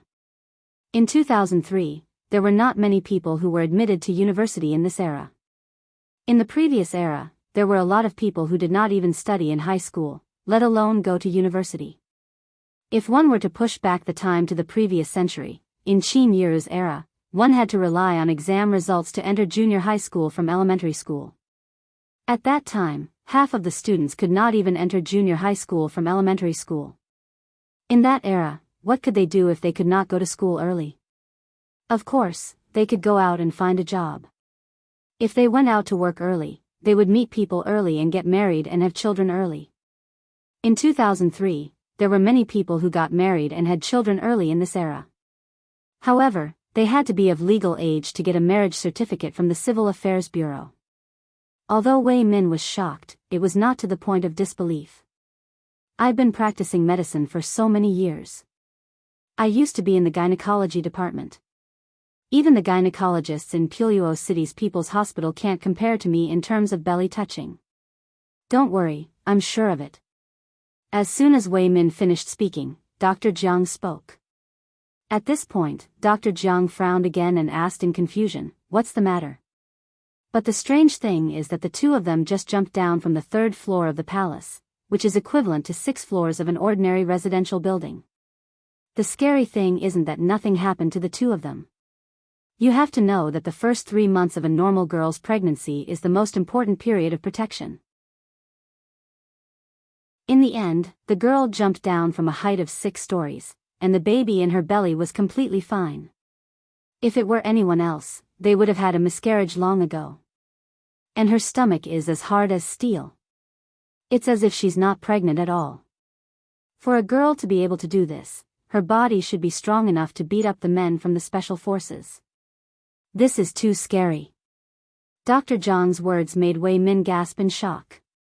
Then, Wei Min asked Dr. Jiang, "Is there any way to make her miscarry?" After hearing Wei Min's words, Dr. Jiang was silent for 2 seconds before she said, "This is not easy to do. That girl's physique is too good. Even if you hit her stomach with an iron rod, she won't easily miscarry. But it's not completely impossible." Top reading site, M. Chapter 2372. Wei Min did not expect Yun Jian's physique to be so good. Even a man from the special forces could not beat her. In spite of it, Wei Min's lips curled when she heard the latter half of Dr. Jiang's words. "Humph, Wei Lin, you're dead meat." Yun Jian and Ce left the school doctor's office after a short while. Yun Jian had hidden the blood bag with her because she predicted that someone would attack her soon. She wanted to test her ability. She wanted to pretend that she was stabbed and unable to fight back, causing her blood to splatter. However, she had predicted that scene. Before it happened, the blood bag broke when Ce pressed her down and kissed her in the car. Before Yun Jian could explain, Ce had carried her to the school doctor's office in a panic, which led to the scene just now. In fact, Yun Jian did not tell Ce immediately because she wanted to see how much Ce cared about her. It was only when Yun Jian saw clearly that the beads of sweat on Ce's forehead had stopped flowing when he realized that the puddle of blood was actually a blood bag. Grabbing a handful of strands of black hair, he went to Yunjian and hugged her. Xiao Jian, don't scare me next time. He was truly afraid that something would happen to his Xiao Jian. When it came to the people he cared about, he would be extremely concerned even if they were the slightest bit injured, afraid that something would happen to them. Ce cared about Yunjian more than his own life, which was why his first reaction when he saw Yunjian bleeding was fear. It was just that Ce did not show it on his face. Yunjian's lips curled up at Ce's words as she hugged Ce back. Yunjian was sitting on the examination bed with her legs dangling on the floor while Ce bent over to hug her. The angle allowed Yunjian to rest her chin on his shoulder. When Dr. Jiang came in again, Wei Min had already left. In front of Yunjian and Ce, she didn't mention what Dr. Jiang had said to Wei Min. Dr. Jiang also pretended not to know about Yunjian's pregnancy. She silently prescribed 2 sets of ordinary medicine for Yunjian without saying much. Take your medicine on time. All right, you can leave now, Dr. Jiang said. Upon hearing this, Ce grabbed Yunjian's hand and turned to leave. Dr. Jiang, who was sitting in the school doctor's office, shook her head as she watched Yunjian and Ce leave. Sigh, of all the people they could have provoked, they actually provoked Wei Min. Looks like this young couple won't last long. At this moment, Dr. Jiang had no idea that the future of Wei Min and her would be completely ruined because of today's decision. After returning home, Ce went upstairs to take a shower. Yunjian informed Wei Xiao that she would not be going back to the Wei family today. This was a temporary suite that Ce had bought. Since Ce had come to Biyao City, Yunjian was unwilling to go back to the Wei family as well. Since the blood in the blood bag was chicken blood, Ce had a slight obsession with cleanliness. Other than Yunjian, he despised anyone else's blood. After knowing that the blood left was chicken blood from the blood bag, Ce went to take a shower. Yunjian, on the other hand, was in the kitchen, cooking all sorts of dishes that she had made herself. Pickled cabbage soup, pickled cabbage fish, pickled cabbage stir-fried bamboo shoots, pickled cabbage pork blood soup. Each dish was inseparable from a pickled cabbage. When the dishes were almost done, Yunjian turned to turn off the gas and headed to the living room. However, the moment she turned around, Yunjian bumped into a meat wall. Xiao Jian. Ce hugged her easily.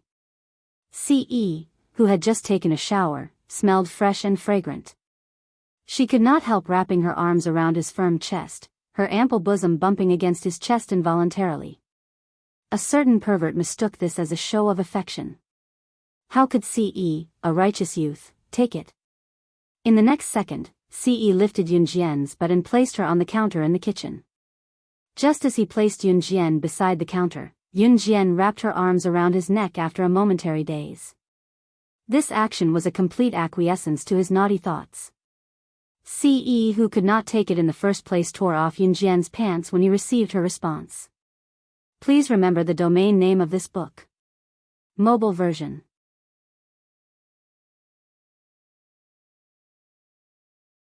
Chapter 2373. Page 1/1. After the passionate moment in the kitchen, Yunjian collapsed in Ce's arms. Ce carried her to the bathroom for a shower. By the time Ce carried her back to the bedroom, Yunjian was already asleep. At this moment, Ce had no idea that Yunjian was pregnant. Yunjian was also unaware that she had a new life in her stomach. Perhaps it was because of the new life in Yunjian's stomach, or perhaps it was because of Ce's company, but Yunjian's vigilance had completely relaxed. She slept very deeply and peacefully. Since Ce had followed Yunjian to the Imperial College, he naturally wouldn't leave anytime soon. The next day, Ce arrived at the Imperial College with his 5 fingers interlocked with Yunjian's. After entering the college, Ce didn't care about the opinions of others. Fortunately, the students of the Imperial College came from wealthy families and had high social status. Teachers usually didn't dare to criticize the students, so even if they saw them on the way, they wouldn't say anything. Also, because today was the annual fencing competition, there were no classes for the entire day.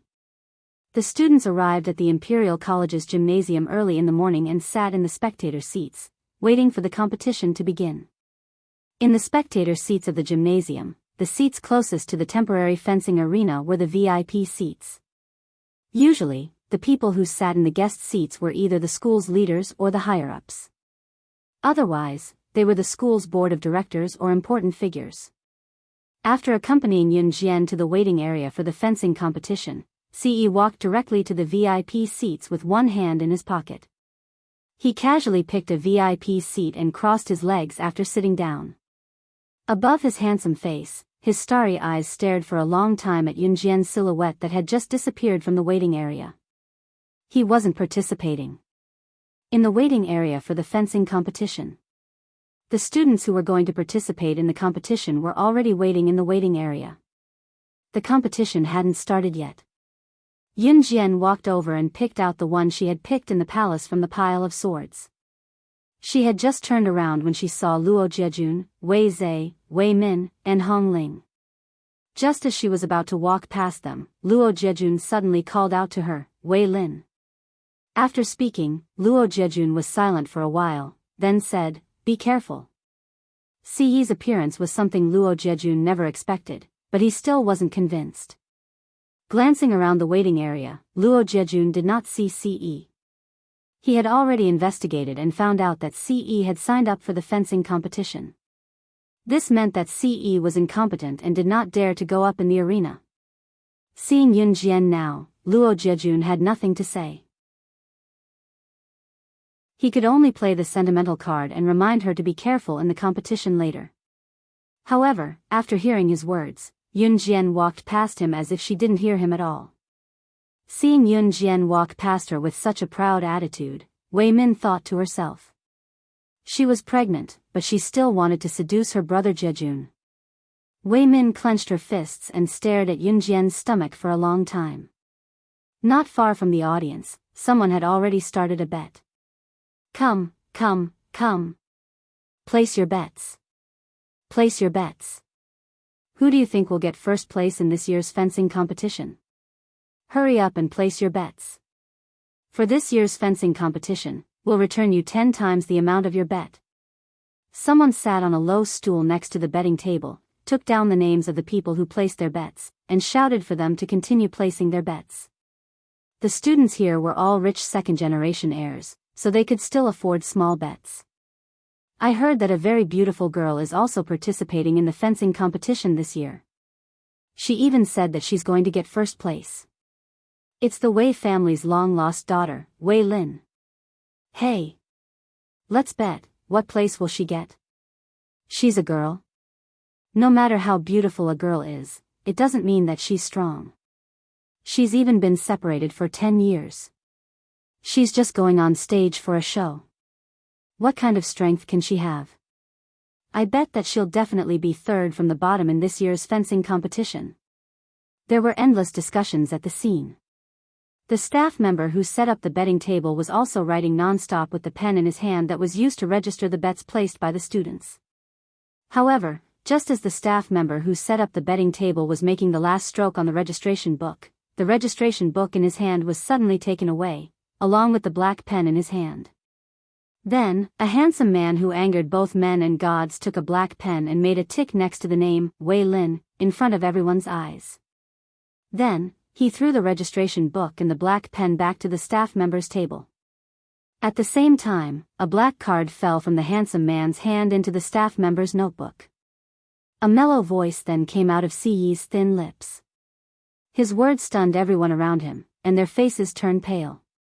Bet on first place, $1 billion USD. Top reading website, M. Chapter 2374. Page 1/1. When the black cards slipped out of Ce's hand and landed on the table of the casino staff, it was not only the staff but also the group of rich kids and second-generation heirs around them who were stunned by the sight. They didn't see wrongly. Ce had just put a tick next to the name, Wei Lin, which meant that he was betting on Wei Lin. $1 billion USD. Converted to RMB, it was a total of 6 billion. In this era, this amount of money was enough to be ranked on the list of the richest people in the country. One had to know that no matter how rich a rich second-generation heir was, having a few $100,000 a month of pocket money was already considered a miracle. But this handsome guy wearing the Imperial College uniform, who couldn't accept any rebuttal, actually bet $1 billion USD. This was simply an inconceivable matter. You. The staff stuttered with his round, dead fish eyes staring at CE. After a pause, he sucked in a deep breath before continuing. Do you really want to use $1 billion to bet? The staff thought that CE was crazy. He must have bet his entire fortune on this bet. Furthermore, he had bet on a girl. Crazy. The fencing competition at the Imperial College had a history of 50 years, and there had never been a girl who won the championship. But he actually wanted to bet $1 billion USD, a huge sum that outsiders wouldn't even dare to imagine, on a girl. The probability of losing was abnormally high. And after the bet was placed, if the bet was wrong after the competition, it would be equivalent to the entire $1 billion USD going down the drain. Can't place a bet? CE frowned when he heard the staff's hesitation and stuttering, obviously annoyed. No. This amount is rather large. I'll ask the higher-ups for their opinion before making a decision. Please wait a moment. The staff hurriedly made a call to his higher-ups. Within a few minutes, he received a response. The higher-ups have already agreed. May I know your name?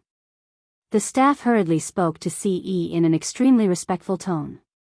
Who knew that CE would ignore him and only left a sentence indifferently before turning to leave? $1 million USD, remember to transfer it to this black card. What he meant was that the girl named Wei Lin was definitely not going to be the champion of this competition. Everyone present was shocked by CE's words and couldn't calm down for a long time. CE, the culprit who started the chaos, had already left.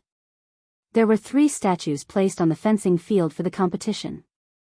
Before the competition began, Yun Jian and the other students who were participating in this year's fencing competition were invited to stand in a row in the fencing ring to listen to the host introduce the 3 statues of great figures that represented the history of fencing in front of the entire school.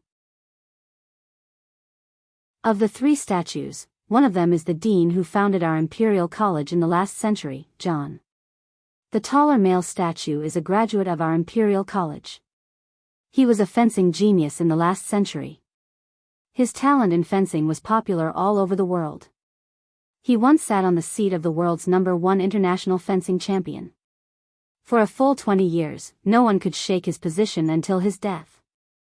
And the owner of that female statue is the famous female fencer from the last century, Biyao. Her fame in the field of fencing has spread all over the world. She's even more famous than the male statue. She is a legend in the field of fencing. No one has surpassed her since ancient times. Do you see the flower sword in her hand? Legend has it that as long as you have that flower sword, you will never be defeated in a fencing competition. The owner of the female statue, the legendary female fencer Biyao, met with an accident during a voyage, and the legendary flower sword, which was said to be a guaranteed winner in a fencing competition, disappeared along with its owner. From then on, no one has seen that legendary flower sword. Top reading website, M.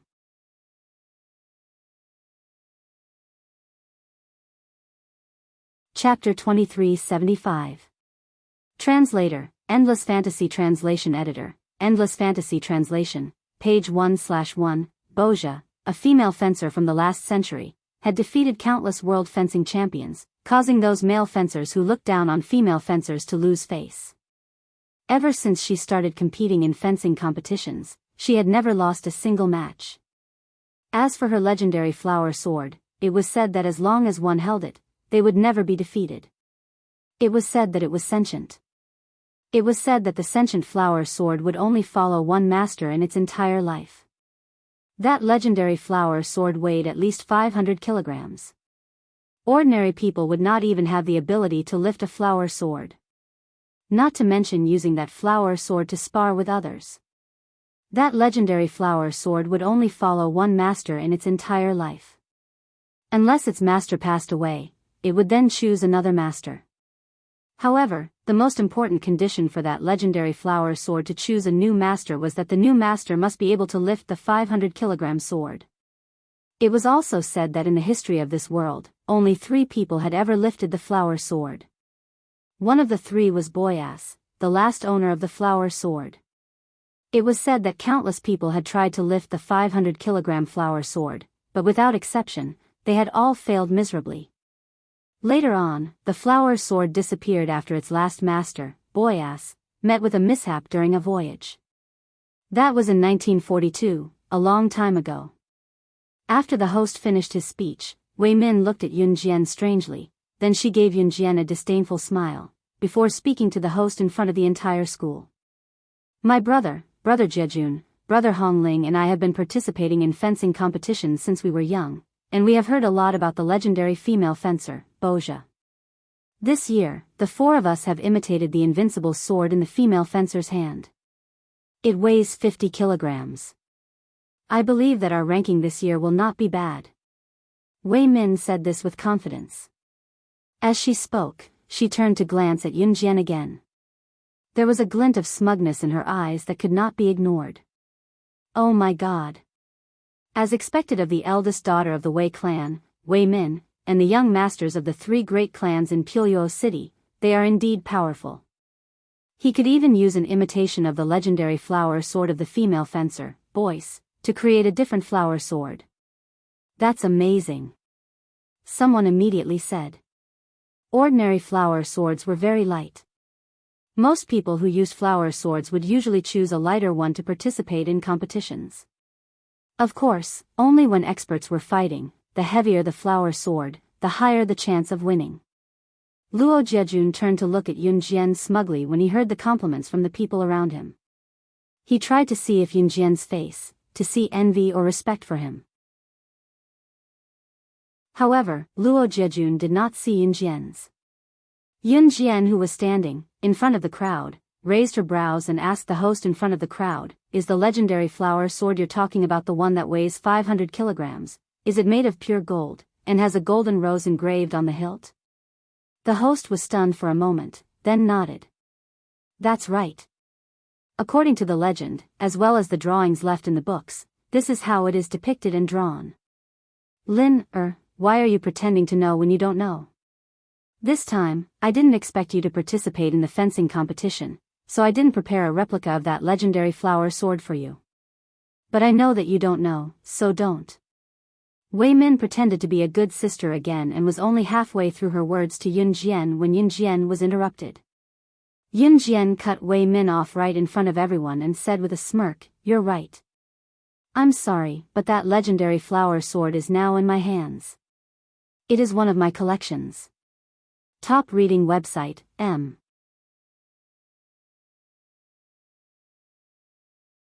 Chapter 2376. Yun Jian's voice trailed off. There was silence all around. Thousands of students from the entire school were seated in the audience seats. The boisterous scene was silenced at once due to Yun Jian's words. It was so quiet that even the sound of breathing could be heard if it was louder. What did she say? That legendary flower sword is now in her hands. One of her collections. What did you say? That legendary flower sword is one of your collections. That flower sword, didn't it disappear completely in the last century, early in 1942, following its original owner, Boyas, in a shipwreck? At this moment, Wei Min could no longer suppress her dark expression. She didn't even care about her identity as a good sister, and exclaimed in front of everyone present. The host also stared at Yun Jian. His hands were trembling violently. That legendary flower sword, is it really, in your hands? Yun Jian did not directly reply to the host's words. She just narrowed her eyes and said, "Since my good sister can bring her own flower sword, can I too?" Yes. Yes. Yes. After hearing Yun Jian's words, the host said 3 times in a row. Not only the host, but everyone present, including Wei Min, wanted to see with their own eyes whether what Yun Jian said was true. That legendary flower sword, was it really in her hands? But it was not until Yun Jian's subordinate spent 45 minutes flying the legendary flower sword to the scene that everyone present took a deep breath. In front of him was a baroque sword that took 10 people to move into the scene. It was gold in appearance, and anyone could tell at a glance that the baroque sword was made of pure gold. It was the same sword that disappeared with Bozha back in 1942. The person who came to move the flower sword left. When he left, he was still panting because he had moved the flower sword all the way. This is really the legendary flower sword. Luo Jiejun was stunned. He walked forward involuntarily, thinking that if he could lift this 500 kilograms flower sword in front of Yun Jian, breaking the record of being the fourth person in history to lift this legendary flower sword, then would Yun Jian be completely attracted to him. Luo Jiejun immediately reached out to lift the flower sword. However, to everyone's surprise, even if Luo Jiejun used all his strength, this legendary flower sword did not have the slightest trace of being moved. When the dozen burly men worked together to move this flower sword in, they were already sweating profusely. One could imagine how heavy this flower sword was. Found it. The flower sword that disappeared from this world for more than half a century. It appeared again. It was too magical. Amazing. Even the host put down the microphone in his hand in surprise and rushed to touch the flower sword. It was made of pure gold. However, just as everyone was attracted by this flower sword, a petite figure walked toward this legendary flower sword in front of everyone present. She's trying to lift the flower sword. She's just a girl. Oh my God. Even if she's the owner of this flower sword, she definitely can't lift it. The people around immediately noticed Yun Jian's intention and shouted out loud. Wei Min saw that Yun Jian immediately stood at the peak of everyone's attention. Even Luo Jiejun glanced at Yun Jian with a different kind of eyeball. She immediately rushed over to try to pull Yun Jian back. She said that she was trying to pull Yun Jian back, but Wei Min wanted to directly rush over and secretly push Yun Jian to the side to make a fool of her. People who are in a hurry will always come up with stupid ideas. However, just as Wei Min wanted to rush up and grab Yun Jian's hand and secretly push Yun Jian down, Yun Jian turned sideways and avoided Wei Min's push in front of thousands of people present. She directly stood beside the legendary flower sword. Then, a scene that made the whole audience boil appeared. They saw Yun Jian reach out and grab the hilt of the flower sword. In front of everyone present, she lifted this 500-kilogram flower sword as if she was lifting something less than 10 kilograms. Everyone present cheered at the same time. Shock swept through the whole audience. Just as everyone stared at Yun Jian in shock, unable to believe that she could actually lift the 500-kilogram baroque sword and become the fourth person in the world to lift the legendary baroque sword, Yun Jian's eyes widened.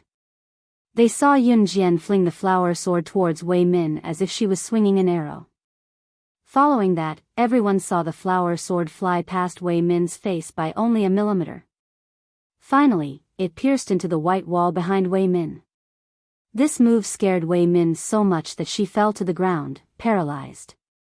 She looked as if she had just returned from hell and was extremely pale.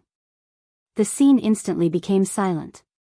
At this moment, Yun Jian's cold and ethereal voice, like that of the Grim Reaper wandering at the edge of hell, suddenly sounded in front of thousands of people present. Don't think that I don't know your tricks. This legendary flower sword can help me win the competition, but it can also help me kill people. Using a 500-kilogram flower sword to stab the heart.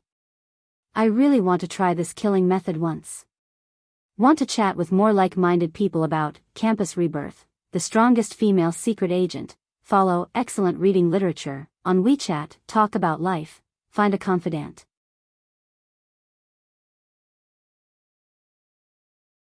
Chapter 2377. At this moment, Yun Jian was on a completely different level from the girl who first appeared in front of everyone who was delusional about winning this fencing competition. At this moment, she could even lift the legendary baroque sword that weighed up to 500 kilograms effortlessly. She had lifted up the legendary flower sword that only 3 people had ever lifted up since ancient times. This action made everyone present completely believe in Yun Jian's words. Coupled with the fact that Yun Jian was holding the legendary flower sword, she threw the flower sword towards Wei Min and it directly pierced into the huge wall behind Wei Min. When everyone present saw this scene, they suddenly stood up from their respective spectator seats and stared at the scene in front of them. You. Sister, how can you do this to your sister? Sister was just worried that you would touch that flower sword carelessly and hurt yourself. So I wanted to stop you from touching that flower sword. When Wei Min heard Yun Jian's words, she rolled her eyes and quickly changed her words. As she spoke, Wei Min's eyes flashed with viciousness. Yun Jian had already seen through Wei Min. In front of everyone, she walked to the wall expressionlessly and pulled out the flower sword from the wall in front of everyone. Then, she held the 500-kilogram flower sword in her hand and walked towards Wei Min. Wei Lin, I also saw it just now. Your sister only wanted to stop you from taking the flower sword. Sisterhood is deep. Quickly put down the flower sword in your hand. The competition is about to start. When Luo Jiejun saw this, he also stood out and used a very reasonable tone to speak to Yun Jian. Luo Jiejun indeed did not see Wei Min's little actions, so he spoke up for Wei Min just to create an image of himself as a very reasonable person. Who knew that Yun Jian did not care about him? She raised the flower sword and walked towards Wei Min. Wei Lin, you. I'm your sister. I'm your sister. I'm your sister. Wei Min was so frightened that she took a few steps back. It was only when she was about to leave the fencing arena that she shouted at Yun Jian in a trembling voice. But just when all the teachers and students in the audience thought that Yun Jian would definitely not do the frightening thing that she had just mentioned, she suddenly changed her mind. Yun Jian suddenly flung the 500-kilogram sword in her hand at Wei Min. This scene scared everyone to the point that their faces froze. But just when everyone thought that the flower sword would really stab into Wei Min's heart as Yun Jian had said, Wei Min's face changed. The flower sword suddenly brushed past Wei Min's chest with a difference of 0.01 millimeters and was thrown back 5 meters into a wooden box that contained the flower sword. The dozen or so burly men who moved the flower sword to the scene just now had placed the flower sword in a wooden box and moved it to the scene. The 500-kilogram flower sword was thrown back into the wooden box, making a huge bang sound. The thousands of people present were all shocked by Yun Jian's actions just now. At this moment, everyone took a deep breath and stared at the fencing arena without exception. The petite and beautiful figure looked sideways with widened eyes and a face full of shock. After Yun Jian threw the flower sword back into the wooden box, she turned her head to look at the people who had gone up the stage with her and were participating in the fencing competition. After 2 seconds of silence, she swept her gaze across Luo Jiejun, Hong Ling, and Wei Min. That slightly raised arc deepened impudently in front of the thousands of people present. Then, she said coldly, I don't need this flower sword that was used by the female fencer of the last century, boys. The champion of the fencing competition at the end of this year will still be mine. Please remember the domain name of this book, mobile version of reading website.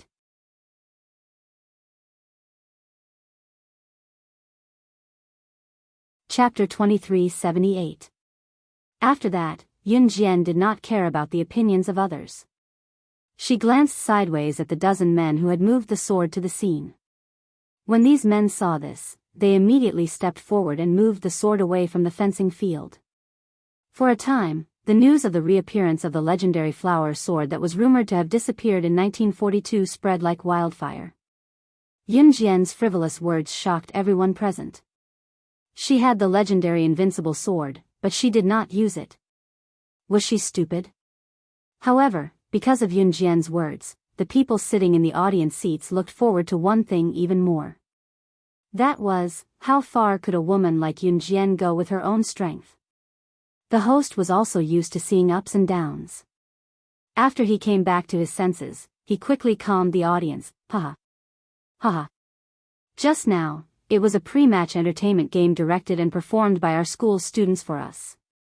Everyone, please don't mind it. Then, I announce that our school's annual fencing competition has officially begun. Because there were more students participating in the fencing competition, the progress of the fencing competition was in an elimination format. There were at least 10 small fencing fields that could be used for fencing competitions. In other words, there were 10 small fencing fields that could be used for one-on-one fencing competitions at the same time. The students would use the method of drawing lots to compete with the person who drew the corresponding number. The loser would be directly eliminated, and the winner would proceed to the next round of drawing lots and continue to compete with the person who drew the corresponding number. When there were only 10 people left, the finals of the fencing competition would officially begin. During the finals, all 10 small fencing fields would be inactive. The last 10 people would compete one-on-one in the largest fencing field. In other words, there was nothing to see in the elimination rounds.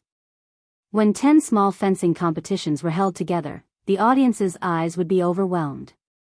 Only when there were 10 people left, all the small fencing fields would be inactive. One-on-one, one match would be held at the same time. At this time, it was the most interesting show. The competition would begin immediately. Yun Jian drew the number 6 for the first time. It seemed that she and 6 were really fated. However, when the boy who competed with her for the first time saw her, he remembered that Yun Jian had lifted the legendary sword that weighed 500 kilograms. Before the competition started, he admitted defeat. Yun Jian, in the next few elimination rounds, the opponents that Yun Jian met either admitted defeat in fear or kept defending when they were fencing with Yun Jian, afraid that Yun Jian would use the sword to touch their bodies. A fencing competition was a sport where two people held special steel swords and wore protective gear.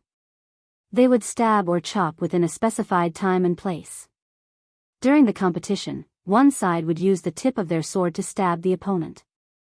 The sword tip would accurately stab the effective part of the opponent's body, and the side with the highest number of effective hits would win. In layman's terms, it was to use the tip of the flower sword to hit the opponent's effective part, and the side that hit more times would win. And Yun Jian's body. Let's not talk about whether the opponent could hit her or not. When she attacked, it was usually a combo. There was even a student who was participating in the fencing competition who was continuously hit in the effective part by Yun Jian's sword tip. He retreated and did not dare to open his eyes. In the end, he accidentally slipped and rolled on the ground. He was so scared that he covered his head to avoid Yun Jian's sword tip. Even the judges almost burst out laughing when they saw his comical appearance. Yun Jian's initial fencing style was not outstanding. Instead, it was the fencing style used by Luo Jiejun, Wei Min, and Hong Ling that showed off in the preliminary competition. Therefore, the audience who were initially interested in Yun Jian and felt that Yun Jian must have some ability since she was so confident before, instantly shifted their attention away. Unknowingly, there were only 10 people left in the fencing competition. This also meant that the most intense ranking competition, the finals, had officially begun. Please remember the domain name of this book. Mobile version of reading website.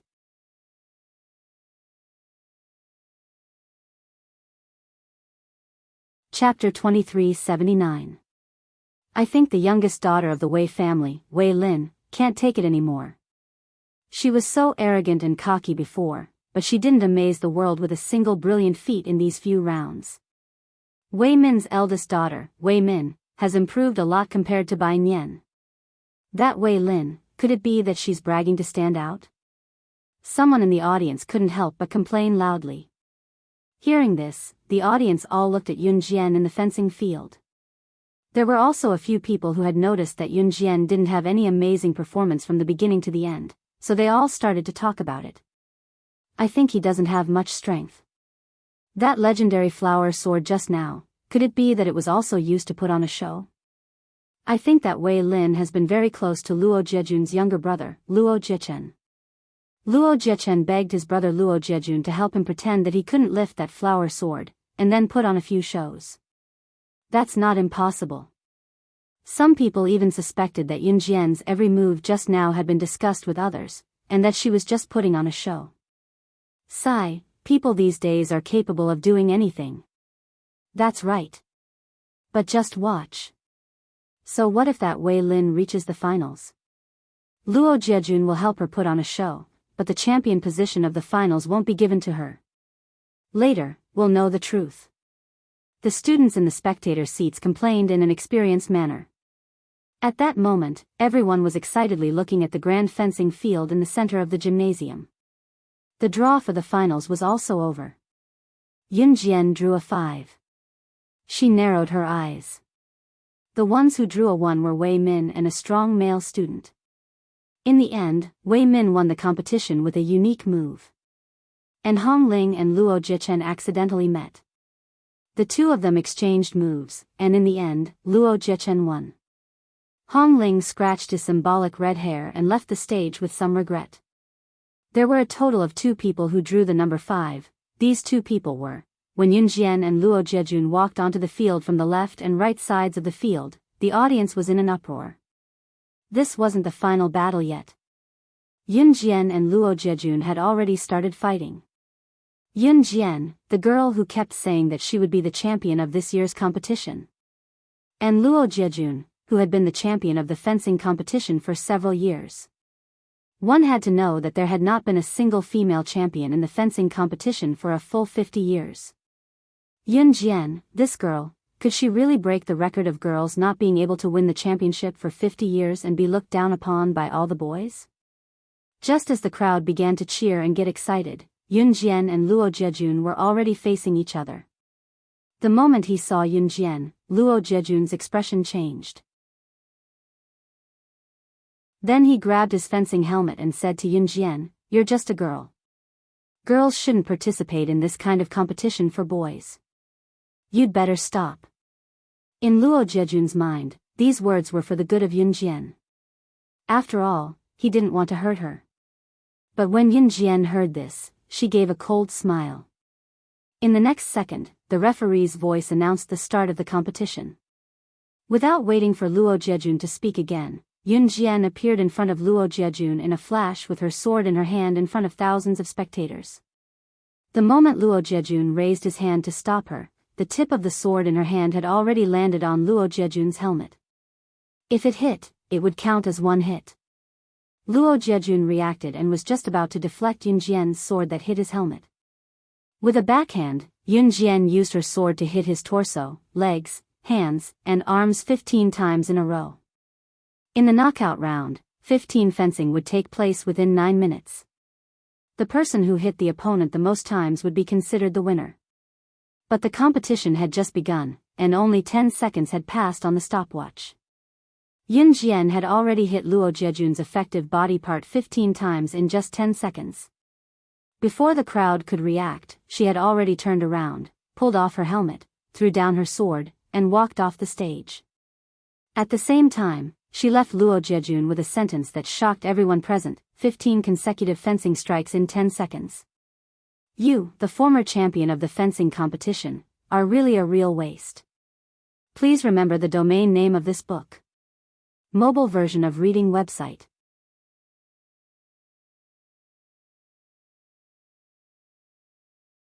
Chapter 2380.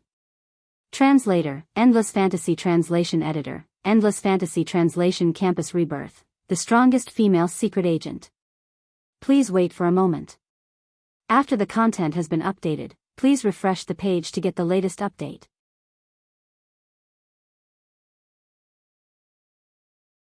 Chapter 2381. Wei Min stood behind Yunjian and shouted at Yunjian confidently. She seemed to have a handle on Wei Min as she laughed arrogantly. Ce, who was about to leave with Yunjian, suddenly stopped in his tracks. Even Yunjian, who was about to leave, suddenly stopped in her tracks. When Wei Min saw Yunjian's and Ci's reactions, she thought she had made the right bet. Her smile widened as she laughed maniacally. Then, she leaned back as she laughed maniacally. "I forgot that you don't know that you're pregnant. I bribed the school doctor to keep it a secret at the school's infirmary." "Ha! What do you think? That handsome guy over there, you should be more careful when you find a girlfriend in the future.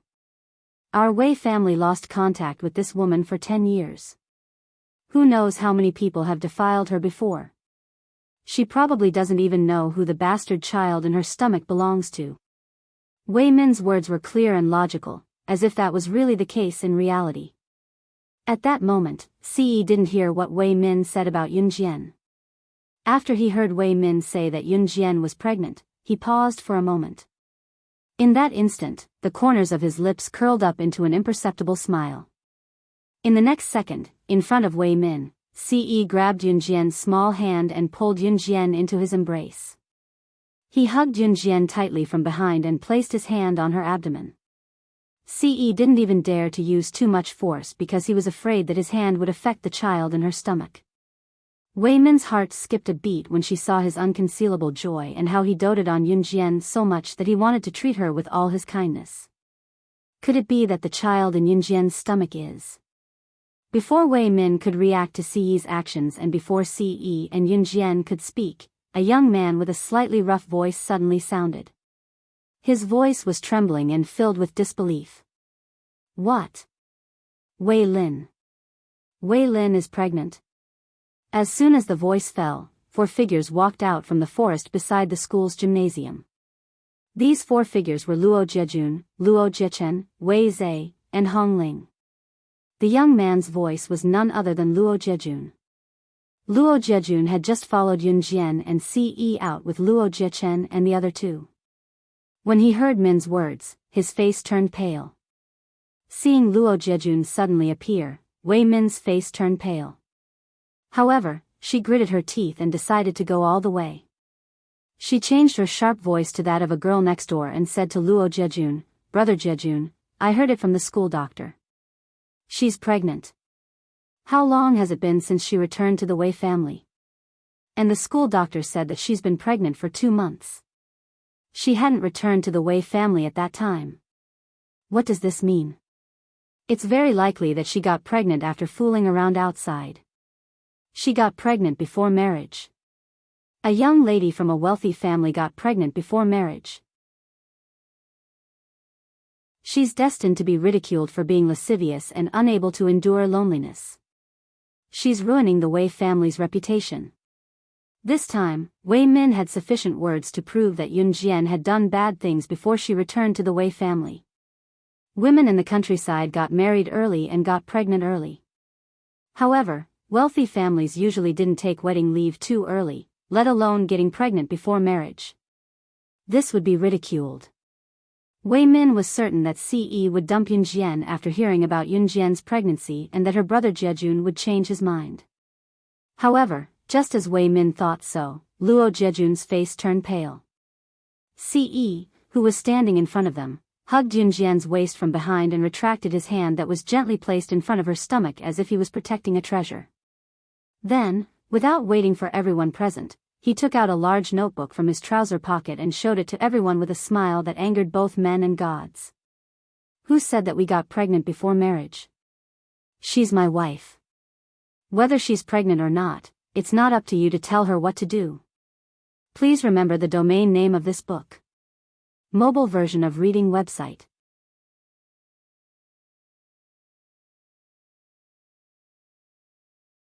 Chapter 2382. Ce's words were clearly heard by everyone present. His magnetic and mellow voice was exceptionally attractive. His voice was so crisp that it was enough for women to pursue and fantasize about. That voice was like a giant bell that struck the ears of Wei Min, Luo Jiejun, and Wei Zhe. It was as if the world was falling apart, causing everyone to tremble in shock. What did you say? She. You. This child too? You. After hearing Ce's words, Wei Min felt as if her head had been struck by a 500-kilogram object. Her body trembled violently before she came to a sudden stop. She stared fixedly at Ce and spoke incoherently. The child in her stomach is yours? You guys have already gotten a marriage certificate. Luo Jiejun finished Wei Min's sentence before she could finish. At this moment, Luo Jiejun's voice was trembling as he asked this question. He was afraid that Yunjian or Ce would say yes. They already had a child. They even got a marriage certificate. Even if the marriage certificate wasn't from country Z, even if Yunjian wasn't of legal age to register her marriage at the Civil Affairs Bureau in country Z.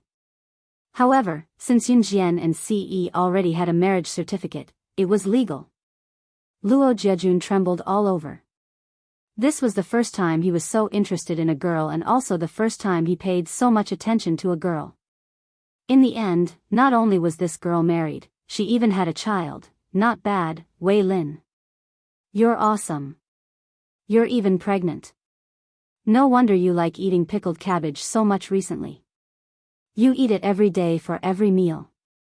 You even eat 3 times as much as me. Speaking of which, Wei Lin, if the child in your stomach is a girl, how about keeping it for me to be my future wife? I'll wait for her for 18 years.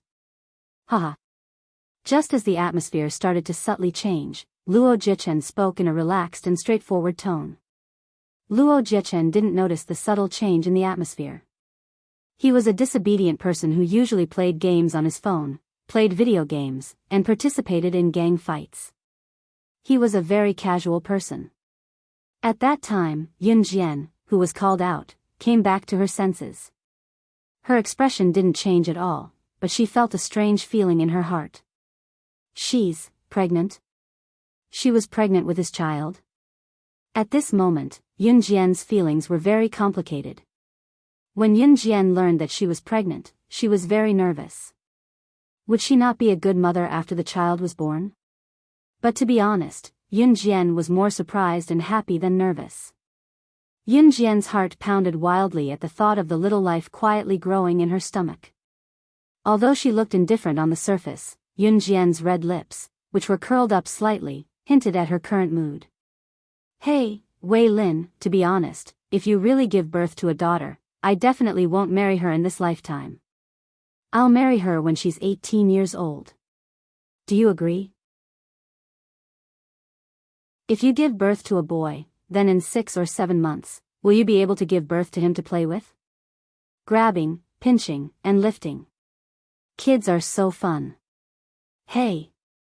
Last time, I played with a baby until he cried, but you can't blame me. I only ravaged him a little. I really didn't do anything bad. Wei Lin, if you give birth to a boy, can you lend him to me to play with for 2 days? Babies are so fun. Their cheeks are tender, pink, and round. When you poke them with your fingers, they are as soft as a sponge. Luo Jichen was very excited. When he said this, he looked at Yun Jian eagerly, waiting for Yun Jian to agree. But just as he said this, Luo Jichen felt a gust of cold wind sweeping over from Yun Jian's side. Luo Jichen pulled the corners of his mouth like a robot and turned his head in confusion. He could only see Ci's dark eyes, which were flashing with murderous intent, staring deeply at him. Her thin lips moved. Ce looked coldly at Luo Jichen and said expressionlessly, "Do you want to die? Please remember the domain name of this book. .com, Wonderful Book Mobile Version Website. .com.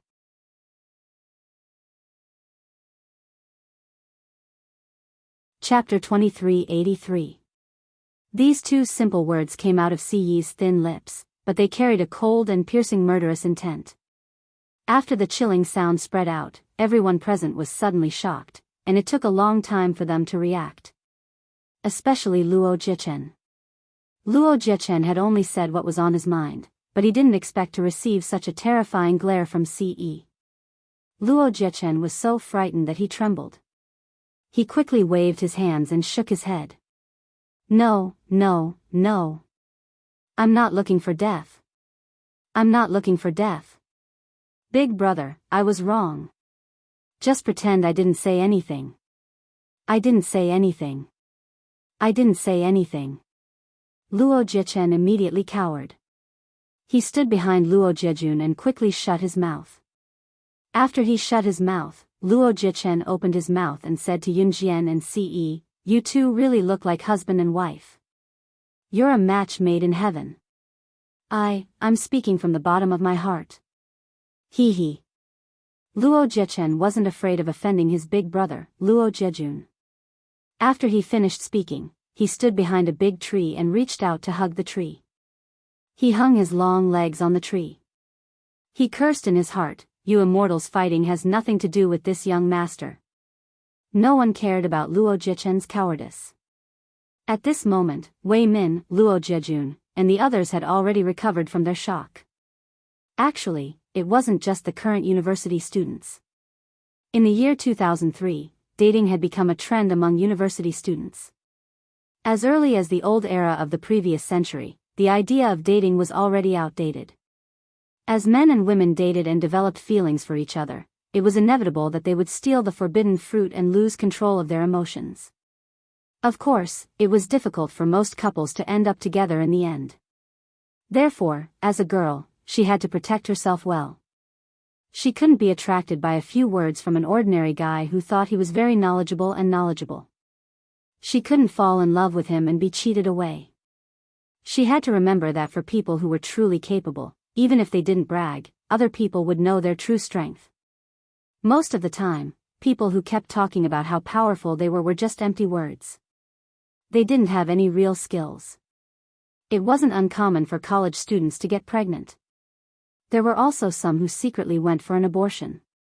Of course, Yun Jian and Ce had gotten a marriage certificate abroad to conceive a child.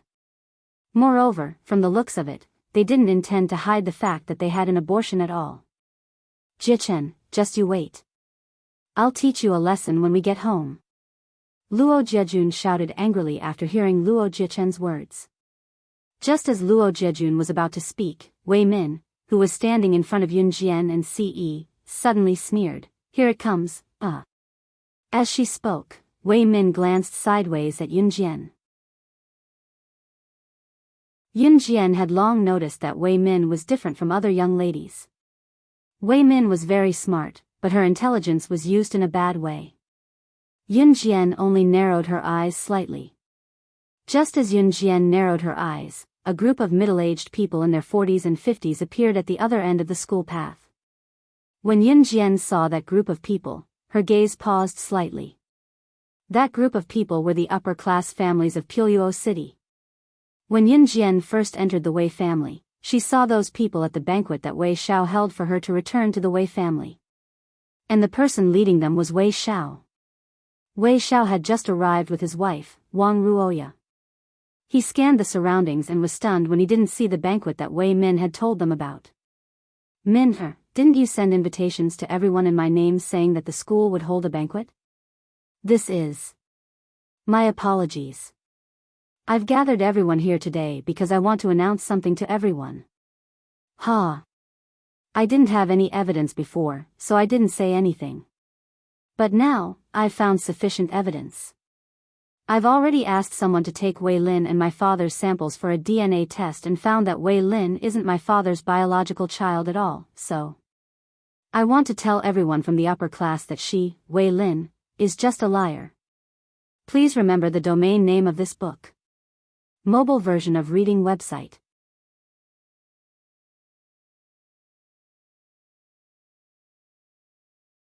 Chapter 2384. Wei Min had already planned to trap Yun Jian here. However, Wei Min had never expected Yun Jian and Ce to leave so early. Hence, Wei Min had no choice but to run out and call for Yun Jian and Ce. However, Yun Jian and Ce did not listen to her at all. In the end, Wei Min had no choice but to go all out and tell Yun Jian and Ce that Yun Jian was pregnant. This was just Wei Min's way of holding Yun Jian and Ce back. Wei Xiao, Wang Ruoya, and even the masters of Biyao City's three great families, the Luo family and the Hong family, who were the fathers of Luo Jejun and Luo Jechen, as well as Hong Ling's father, were all standing here. Everyone was dressed in formal attire as if they were rushing to attend the banquet. However, Wei Min was just using her father's name to send out invitations to everyone. Wei Min's motive was simple. She just wanted to expose Yun Jian's true colors in front of everyone. She was not the Wei family's youngest daughter, Wei Lin. She was an imposter. After Wei Min said this, everyone present was in an uproar. Everyone instantly forgot that Wei Min had used her father's name to trick this group of people here. They all looked at Yun Jian with great interest. This was a piece of explosive news. If one wanted to ask how Wei Min had taken Yun Jian and her father's samples for a DNA test, one would have to start with the school doctor, Dr. Jiang. Dr. Jiang picked up a strand of Yunjian's hair and took it to do a DNA test with Wei Min's father's hair. It had not been long since Wei Min received the news. After learning that Yunjian was not the real Wei Lin, Wei Min had arranged the show to expose Yunjian's true colors in front of all the upper-class aristocratic families. She's not the real Wei Lin. Luo Jiejun asked with widened eyes right after Wei Min's words. Brother Jiejun, I'm not framing her. Here's the evidence. Wei Min laughed coldly and took out a DNA test report from her pocket. Everyone clearly saw that the DNA test report clearly stated that Yun Jian and Wei Xiao were not close relatives. This meant that they could not be father and daughter. After taking the DNA test report, Wei Min looked at Yun Jian with a smug expression. Then, she stood in front of Yun Jian like a winner. She raised her head and stood on her tiptoes to meet Yun Jian's eyes. She sneered and said, Yun Jian, you're amazing. You actually managed to fool my father and successfully pretended to be my sister to come to my family to enjoy a luxurious life. But there's no such thing as an impenetrable wall in this world. You think you're very powerful, but in fact, you can't even withstand a single blow. Tell me, who the hell are you? Are you a commoner? Street gangster? Or a beggar? It's fine if you don't want to say it. In any case, you will definitely pay for your actions. As soon as Wei Min finished speaking, she looked at Yun Jian aggressively. At this moment, Wei Xiao, who was standing at the side, suddenly took a step forward and slapped his daughter's cheek in front of everyone. Then, he said in a terrified tone, Do you want to die? How dare you talk to her like that? Everyone was shocked when they heard this. Could it be that Wei Xiao knew that Yun Jian was not his daughter, Wei Lin, who had been separated from him for 10 years? At this moment, even Wei Xiao's wife, Wang Ruoya, stared and shook her head. Dad? You? What did you say? She's an imposter.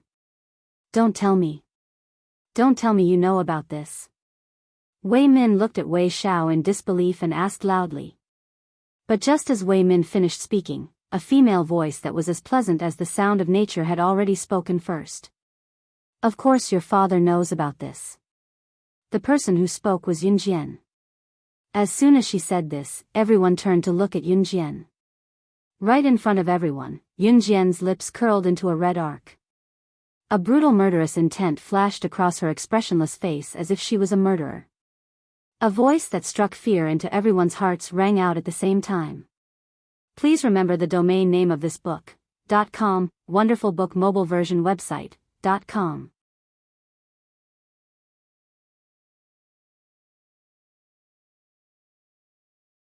Chapter 2385. Slaying God, the number one on the International Secret Agent ranking. That was a person whose name was enough to make all the top international business leaders piss their pants in fear. There was a pin-drop silence around them after she said that. All the hubbub and whispers after finding out that Yun Jian was not the Wei family's youngest daughter, Wei Lin, stopped abruptly after Yun Jian said that. The quiet path, which was not wide to begin with, was eerily silent. There were dozens of people walking around, but no one made a sound earlier. Everyone kept their mouths shut at the same time. The scene was indescribably eerie. They could still vaguely hear the cheers of the fencing competition coming from the stadium not far away. However, the group of people was eerily quiet. At that moment, everyone's eyes were fixed on Yun Jian. Their eyes were wide open, and some of them even had their mouths agape. They looked as if they had been frightened by something terrifying. Especially Wei Min, who had been so aggressive earlier and wanted to dig out Yun Jian's identity and background. Wei Min's face paled at a speed that was visible to the naked eye. Her cheeks, which still had some color in them, were now as pale as a sheet. What did she say? What did Wei Lin say? She was, in her circle of friends, the group of old men referred to her as their representative, calling her, Slaying God. The number one on the International Secret Agent ranking, the boss of the Kosha mercenaries. She had made a name for herself in the Bloody Night incident. Her ability had swept the world, causing international bosses to tremble in fear. She was Slaying God, who killed without blinking and left no trace behind. Wei Min's body began to tremble violently at the same time. She seemed to have learned something that would make one terrified to death. She was so frightened that even her lips were trembling violently. "What did you say?" "You're..." Compared to Wei Min's fearful expression, Luo Jejun's mind shook, and he had a sudden realization. He stared at Yun Jian for 2 seconds, and his jaw dropped. To Luo Jejun, the reason why he paid so much attention to Yun Jian was because Yun Jian was very unique. Her every move and every word was different from those girls who surrounded him all day long. Luo Jejun was not short of beauties, but Yun Jian was the only one who caught his attention. But when he found out about Yun Jian's identity, Luo Jejun was dumbfounded. It wasn't just Luo Jejun. Hong Ling, Luo Jichen, Wei Zhe, Wei Xiao, Wang Ruoya, and all the people from Puyuo City's upper-class society were dumbfounded. They stared at the scene in front of them, unable to return to their senses for a long time. "You're not Lin, then where did my Lin, go? Lin didn't come back at all, right? Where's my Lin, Where did she go?" Wang Ruoya had been watching since the beginning. Now that she heard what Yun Jian said, she did not care who Yun Jian was, but where her youngest daughter, Wei Lin, had gone. Therefore, she looked at Yun Jian and asked the question with a devastated expression. "Yes, didn't you promise me that you'll find my youngest daughter for me? Then, may I ask, have you found her?" Wei Xiao snapped out of his shock. He looked at Yun Jian, bent slightly, and asked Yun Jian. "Dad. It's been 10 years. Even if she's really the slaying god, I don't think she has the ability to find my biological sister. Moreover, how can we be sure that she's the real slaying god just by listening to her one-sided story?" Deep down, Wei Min believed it, but she refused to admit it. All this while, Wei Min had been treating Yun Jian as her rival, so she instinctively refused to believe Yun Jian's identity. "Of course, I found her." However, just as Wei Min finished speaking, Yun Jian smirked and smirked.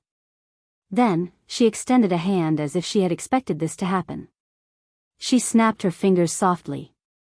After the soft sound fell, a young girl who was much prettier than Wei Min walked out from the small forest at the side. Her facial features were similar to Wei Min's. Please remember the domain name of this book. Mobile version of reading website.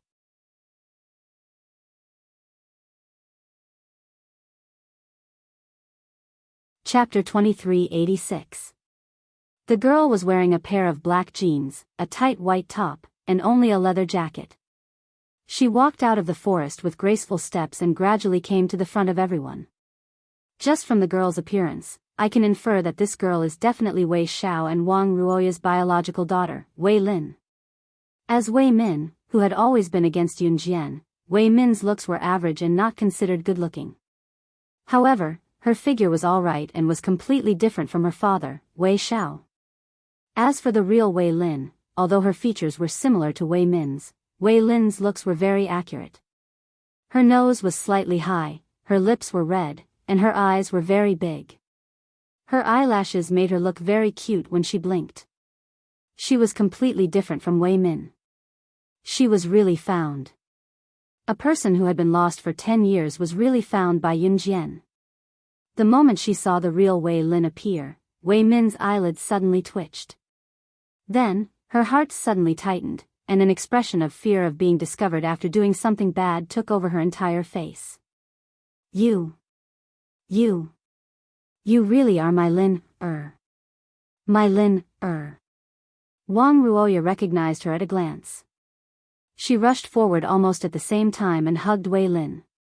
When Yun Jian returned to the Wei family, although Wang Ruoya was happy, she couldn't find the feeling of kinship in Yun Jian. Blood was thicker than water. This was something that outsiders couldn't imitate. At least when Wei Lin appeared, her looks could be recognized at a glance. She was the real Wei Lin without even needing to do a DNA test. "Thank you." Wei Lin hugged her mother back and said to Yun Jian with tears in her eyes. That "thank you" made Yun Jian narrow her eyes. she didn't directly respond to Wei Lin. Instead, she said something that shocked everyone present. Perhaps you should thank that good sister of yours. If it weren't for her, you wouldn't have been lost for 10 years, and I wouldn't have had the chance to find you and send you back to the Wei family. The moment these words came out, Wei Min felt guilty. She looked at Yun Jian and shouted, "Nonsense! What nonsense are you talking about? I didn't. That day when I went out to play with you, you told me to stand there and wait. I waited for a long time, but you didn't appear. Later, a kind person took me away, and I've been living in that kind person's house. I always thought that you didn't do it on purpose, but not long ago, I heard." At this moment, Wei Lin spoke first after Wei Min finished speaking. At this point, Wei Lin paused for a moment before saying, "I heard that you've been lying to everyone that you saw me being kidnapped by a van with your own eyes, but you clearly told me to wait for you at the same place." There was no need to say anything else. Wei Lin's words were sufficient to prove that Wei Min had deliberately abandoned the young Wei Lin.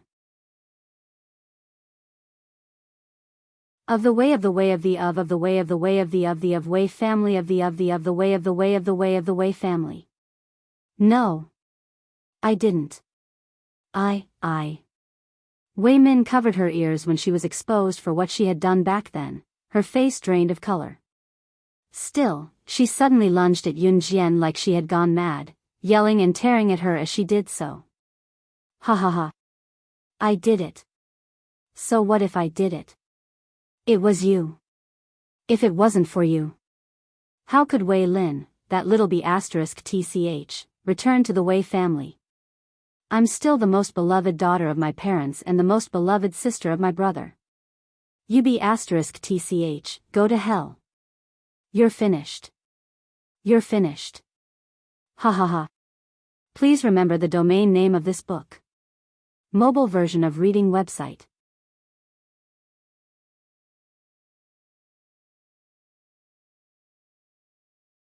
Chapter 2387.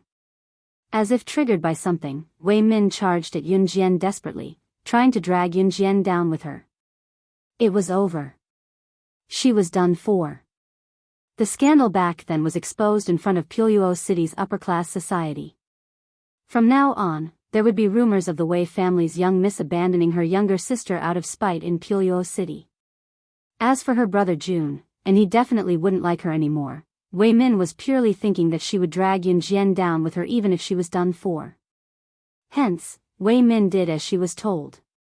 Just as Wei Min was about to dash to Yun Jian like a madwoman and perish together with Yun Jian, CE, who had been carefully wrapping his arm around Yun Jian's abdomen and protecting Yun Jian like she was a treasure, leaned her back against his chest and circled Yun Jian from behind to protect her as he spun her in a small circle. After he was done carefully, CE lifted his leg and kicked Wei Min, who was about 1.6 meters tall, in the face. The force of the kick was so strong that it almost broke Wei Min's neck. Wei Min was dizzy from the kick that was filled with killing intent. She fell to the ground with a plop. She was still conscious, but her head, hands, and feet were completely numb for a short period of time. Her head, in particular, was almost torn in half by CE's merciless kick. Wei Zhe, Wei Xiao, and Wang Ruoya, who witnessed the scene, cried out. Although what Wei Min had done to Wei Lin back then was already a fact, Wei Zhe, Wei Xiao, and Wang Ruoya could not bear to see Wei Min die without a corpse. Humans were not cold-blooded creatures.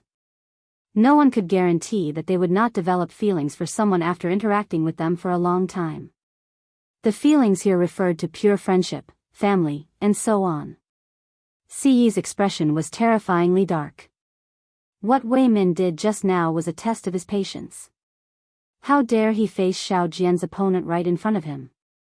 In fact, CE's kick had directly crushed Wei Min's skull. This kick was even more ruthless than killing Wei Min. Ha ha ha, you're finished, even if I die here today, you're finished too, ha ha ha. Who knew that Wei Min, who was lying on the ground, could no longer move her head? However, she opened and closed her mouth and said those words to Yun Jian without fear of pain. Upon hearing this, Yun Jian's eyes narrowed. She suddenly took out a folding fan from under her clothes. She broke away from Siyi's embrace and walked a meter away from Wei Min. Then, she pointed the fan at Wei Min. Do you believe that I can use this fan as a dagger to seal your throat? This fan was the one that Yun Jian had taken from someone when she first met Luo Jiajun and Hong Ling when she first entered the Imperial College. She saw Hong Ling bullying someone. The fan was covered with spiritual power, which was why Yun Jian wanted it. No. Please don't. Min is my daughter too, please let her go. Let her go. Wang Ruoya knelt before Yun Jian when she heard Yun Jian. Wei Zhe and Wei Xiao begged for mercy as well. When the upper-class people who were watching the show thought that Yun Jian was a kind-hearted person since she had brought Wei Lin back. However, Yun Jian flung the fan at Wei Min. She was going to kill her. When everyone saw this, they were so frightened that their faces changed. In spite of it, a figure in a black robe flashed by the forest at the same time the fan was thrown. Yun Jian narrowed her eyes and smirked at the sight, as if she knew that the figure would show up when the fan was thrown.